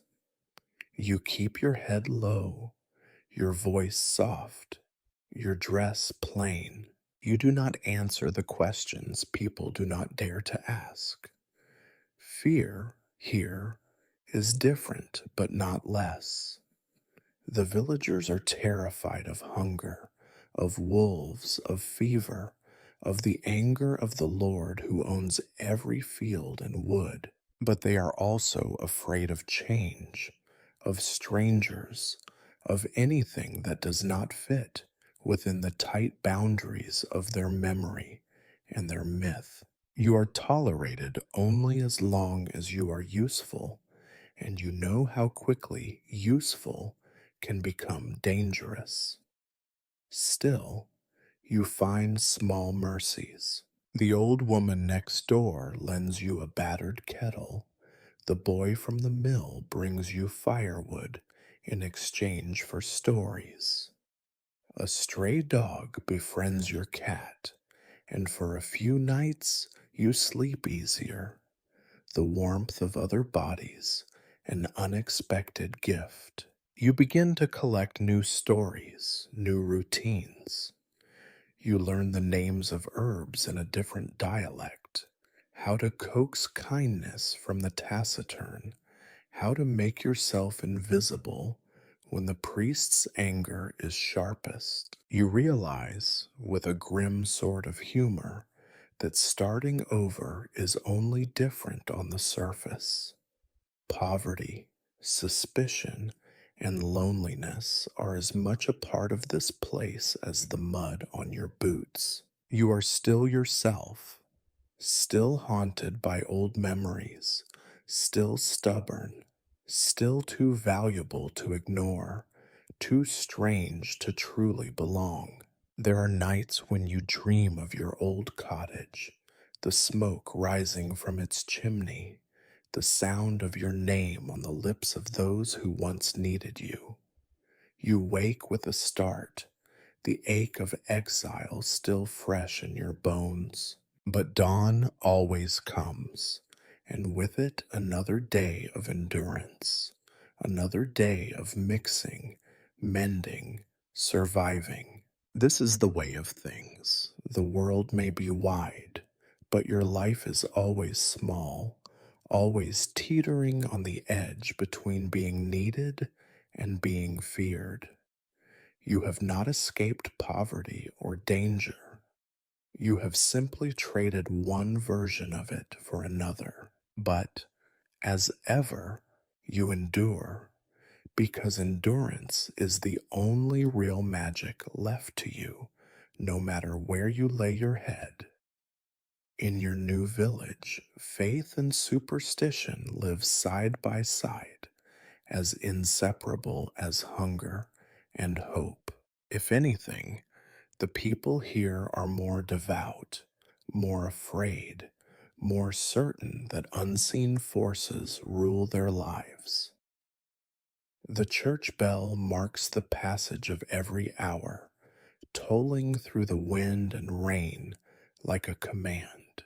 The villagers obey, sometimes with true piety, sometimes out of the deep, instinctive fear that to neglect God or to cross a saint is to invite disaster. Every Sunday, you shuffle with the rest through the doors of the squat stone church. The benches are rough, the air always cold. The priest's sermons blend warnings and rituals in equal measure.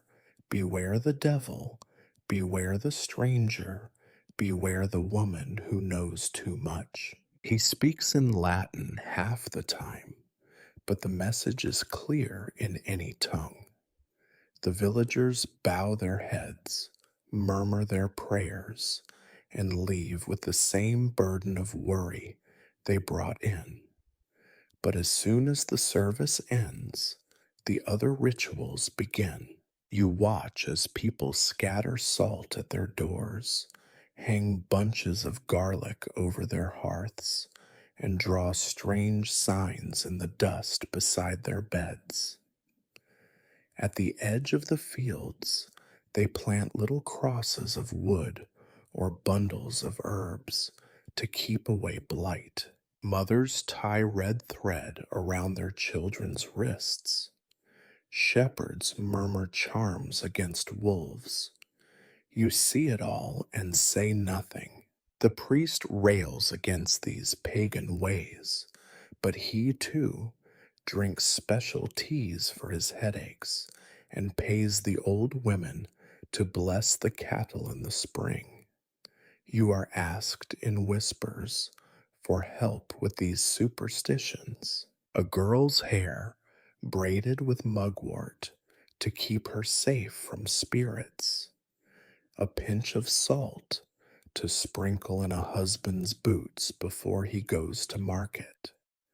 A scrap of parchment with a single word written on it, tucked into a mattress for luck. You provide these things carefully, never promising more than a little hope. You have learned how quickly hope can become accusation. Sometimes you are asked for prayers as well. You recite them, mixing the words of the church with the older, softer prayers your grandmother taught you. Saints and spirits, angels and ancestors. It does not matter much as long as the right words are spoken in the right order. There is a ritual for every need: rain, fertility, health, protection from the evil eye. The villagers hedge their bets, lighting candles to the Virgin while leaving an offering of bread on a mossy stone just beyond the churchyard. You keep your own rituals private. Every night you mutter a blessing over your cat, your herbs, your own stubborn heart. You tie your hair back with a scrap of red cloth just in case. You light a candle for your grandmother, even though you know that memory is as much a spell as any prayer. You do not know which gods listen, if any, but you know the world is hungry for meaning. In a place where so much is outside your control, ritual is the only tool left. But fear is also ritual here. When a sickness strikes, people look for a scapegoat. When a fire breaks out, when a child is lost in the woods, when a calf is born with two heads, always there must be a reason, always there must be a fault. You know the old stories of women dragged from their homes, of men tied to trees, of the stake rising in the village square. It does not happen every year, but it happens often enough to leave a scar on every mind. There is a story in this village, too. Years ago, before you came, a woman was accused of bewitching the cows and withering the crops. She was taken to the square and made to confess, though what she confessed to, no one remembers now. She was tied to a post. The priest read a prayer, and the flames did the rest. The blackened patch of earth where she died is still visible in spring, when the grass grows thin and pale. You think about her as you work, as you pray, as you measure every word and every gesture. You are careful never to refuse a request, never to answer too quickly, never to accept more than a crust or a cup in payment. You are careful never to stand out, never to know too much, never to hope too loudly. But you know, as everyone does, that care is not always enough. You sometimes see it in the eyes of the priest, the quick flicker of doubt, the weighing of your usefulness against the danger you represent. You see it in the villagers too, when the fields fail or the weather turns. Gratitude gives way to suspicion, kindness curdles to fear, and the old rituals turn from protection to punishment. The stake stands ready, if only in memory. The smell of smoke never truly leaves the air. You live with this knowledge as you always have, with a mix of resignation and defiance, with prayers on your lips and ashes in your pockets. Still, life goes on. There are children to heal, animals to tend, old wounds to bind. The world is as relentless as ever, and so are you. The church bell rings, the rituals repeat, the seasons turn. You know your place. You are a part of the landscape now, a necessary risk, a tolerated threat, a walking prayer that nothing worse will come to pass. Every evening, as you close your door and mutter your private blessings, you remind yourself endurance is a kind of faith too, and sometimes it is all you have. You wake, as always, before the first cock crows, the sky outside still heavy with the weight of unfulfilled promises. There is a certain sameness to these dawns, as if the world itself is too weary to try anything new. Your body aches with the stubborn memory of all the beds you have known, none of them comfortable, all of them borrowed. You listen for the quiet breathing of your cat, for the wind slipping through the thatch, for any sign that the world has decided at last to change. It has not. You move through your morning chores with the slow efficiency of someone who knows the outcome will always be the same. The fire smokes and sputters, the water is cold, the bread is stale, and your hands are never quite clean. You sweep the floor, more out of habit than hope, watching as dust swirls in the gray light and settles again as soon as your back is turned. In this new village, you are tolerated, but never truly welcomed, needed, but never cherished. It is a kind of invisibility, more exhausting than loneliness. The village wakes around you, rousing itself for another round of old complaints and familiar disappointments. The same arguments drift through the air: the price of grain, the laziness of the youth, the greed of the Lord. Every day is a careful negotiation with hunger and cold, and every day the village chooses to survive rather than hope. You watch the faces outside your window, the lined, the tired, the perpetually suspicious. No one expects miracles here, least of all from you.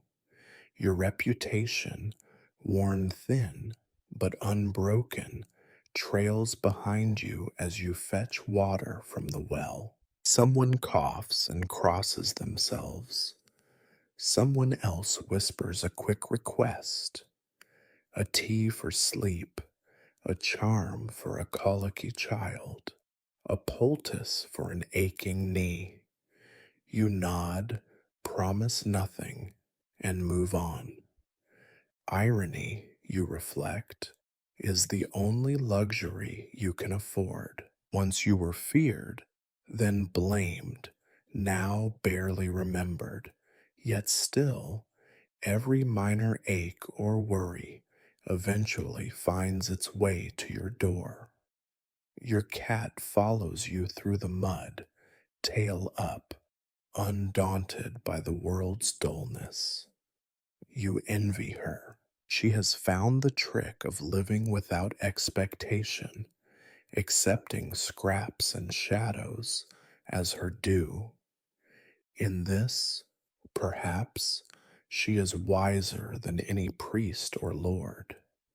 You remember, faintly, a time when you believed your life might be different, when you were a girl in your grandmother's hut, learning the names of herbs and the logic of hope.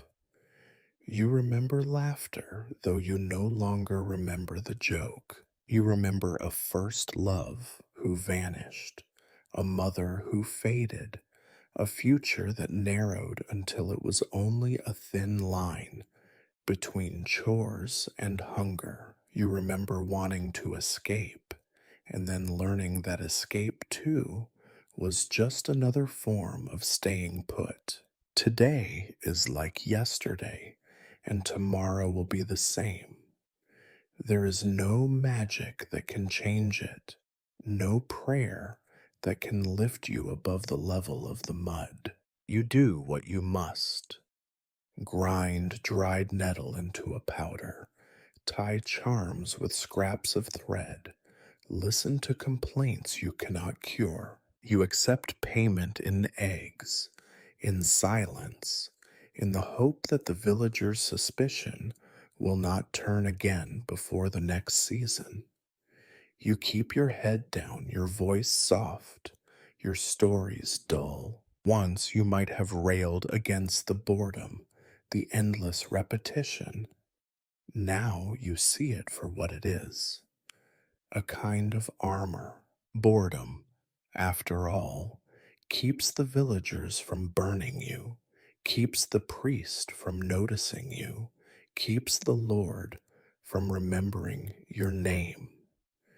The truly dangerous thing in these times is to be noticed, to stand out, to hope for something different.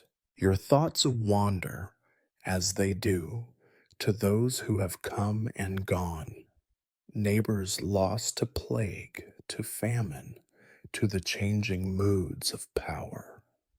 You have outlasted them, not by cleverness or bravery, but by an obstinate kind of caution. Survival, you realize, is less about courage and more about the ability to accept that the world is neither fair nor interested in your happiness. At dusk, you stand at your door and watch the sky bleed into night. The children shout in the lanes. The old men gather to grumble. The women close their shutters against the cold. For a moment, the village looks almost peaceful, if only because you know how easily peace can shatter. You tend your last patient of the day, an old woman with aching joints and stories she cannot finish. You listen, not because you believe you can help, but because it is the only thing left to do. You place a hand on hers, light as dust, and offer her a little warmth, if not hope. As darkness settles, you sit by your fire, the cat a warm weight at your side. The wind rattles the shutters. You sip weak tea and allow yourself a smile, not of happiness, but of wry amusement. If the world will not give you hope, it will at least allow you irony. Perhaps this is the final lesson of your life, that survival, stripped of illusions, is not heroic or beautiful or even meaningful. It is simply the thing that happens when there is no other choice. The magic was never in the herbs or the words. It was in the daily, grinding refusal to disappear.